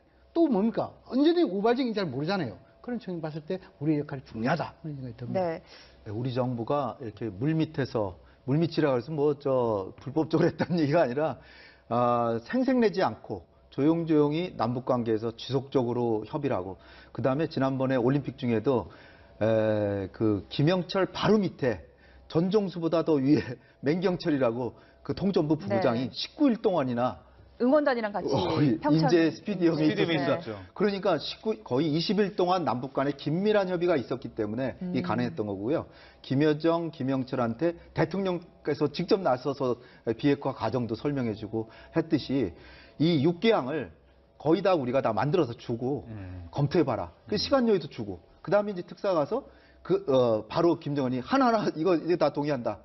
그러니까 고충이 많으시죠? 꽉 그런 식으로 얘기를 해가지고 네. 그러니까 특사 면담은 1시간 정도 하고 3시간은 만찬했다는 거 아니에요. 그러니까 그러고도 김정은이 이렇게 얘기한 것처럼 우리가 좀 겸손하게 있었고 지금도 미국에다 우리가 이런 엄청난 결과를 가져왔는데도 또 하나하나 다 알려주고 미리 네. 다 준비해가지고 해서 트럼프 대통령에게 공을 넘기고 우리 대통령은 하신 말씀은 미국이 일관되게 북한에 대해서 꾸준한 압박을 해줘서 우리가 이런 성과를 냈다. 사실은 좀 모순되는 것 같지만 미국에게 고맙다. 이게 다 우리 덕이다가 아니라 트럼프는 보세요. 트럼프는 다 이게 압박을 내가 잘한 덕분이다 그러잖아요. 네. 그건 초강대국이니까 그런 거고요. 우리 외교가 이런 식으로 겸손하면서도 지혜롭게 계속 상대방에게 공을 넘기고 아마 저는 트럼프를 만나면 이것만 잘하면 노벨 평화상까지 받을 수 있다. 이런 얘기도 해주는 게 좋겠어요. 네, 알겠습니다. 네. 그거는 이제 자꾸 이제 그런 얘기가 지금 그 전문가들이 농담 비슷하게 나오는데 그건 뭐 농담인지 아닌지는 실현될 가능성이 있지만 트럼프한테는 진짜로 아직 좀 상당한 이른 감이 자극이 있다는 됩니다. 점을 네. 말씀드립니다. 적어도 제가 생각하기엔 우리가 무역 강국이잖아요. 왜 우리가 무역 강국이었는지 물건 사다가 이 사람한테 팔고 중간에 왜 이렇게 중개 역할을 잘했는지는 이번 만남을 통해서 볼 수는 있었던 것 같아요. 그렇죠. 중재자의 역할의 그 효과를 할까요? 이것은 믿음이 없으면 어렵습니다. 그 믿음 속에는 뭡니까? 그만큼 우리가 역량이 있어야 가능하잖아요. 그게 우리 경제라든지 이런 게 없었다면 그 중재할 수 없잖아요. 그런 측면에서 아마 이번에 그 김정은 위원장이 1월달 신년사에 남북에서 드러났을 때 그 이후부터 아마 판문점 중심으로 해가지고 남북 간에 상당한 물밑 접촉이랄까요 있었고 그 결과 이게 또 뭐냐면은 지금 이제 평창올림픽 참가했고 지금 평창올림픽에서 일부에서는 뭐냐니까 북미 간에 대화의 가능성이 있지만도 만나지 못하고 갔다 이렇게 주장하는 있지 않습니까? 그러나 또 다른 한편으로는 만날 가능성도 배제할 수 없다 이렇게 봐야 되거든요. 어떻든 간에 지금은 이제 우리 중재 속에서 아무리 우리가 다 했다 하더라도 우리가 뭐냐면은 질문도 떠지고 해답도 내고 했다 하더라도 결심과 결단은 누가 합니까? 그렇죠. 결국은 김정일 위원장과 트럼프 대통령 아니겠습니까? 김정은과 트럼프죠. 그렇죠. 김정은과 트럼프 대통령 아니겠습니까? 그런 지금 할 때 우리가 상당히 준비 안 하면 어렵거든요. 그래서 우리가 물밑을 보면 한편으로는 한미 간에 또 한편으로는 그 남북 간에 이래가지고 결국 뭡니까? 올해 트럼프 대통령과 김정은 위원장 만남까지 이렇게 중요된 거잖아요. 예. 그래서 이것을 갖다 기회를 놓쳐서는 안 된다. 중매 잘못하면 뺨이 석대라는 말도 있는데 지금까지는 네, 다리를 잘 지금까지는 놓은 것 좋았죠. 같은데 네. 앞으로 5월까지 한 2달 남았는데 이때까지 우리 또 중매 외교에 놓여진 과제는 뭘까요? 일단은 남북 관계가 이 4월 말에 정상회담이 예견돼 있지만 이 인도주의적 뭐 교류라든지 그런 것을 시도하고 문화 교류 협력 그리고 뭐 태권도 시범단도 이제 곧 가겠죠. 그런 식으로 남북 간의 관계를 계속 점진적으로 관리하고 네. 그다음에 한미연합 훈련을 제가 보기에는 뭐 전략자산 정도는 비록 김정은이 양해했다라고 하지만 그래도 전략자산까지 굳이 올 필요는 없지 않겠나 저는 그렇게 생각되고 송영무 장관이 어제 얘기했다 어제 약간 하고. 뭐 부설수에 네. 오르셨지만 제가 보기에는 오늘 이렇게 움직임이 이렇게 있어가지고 아마 묻히지 않을까 보고요.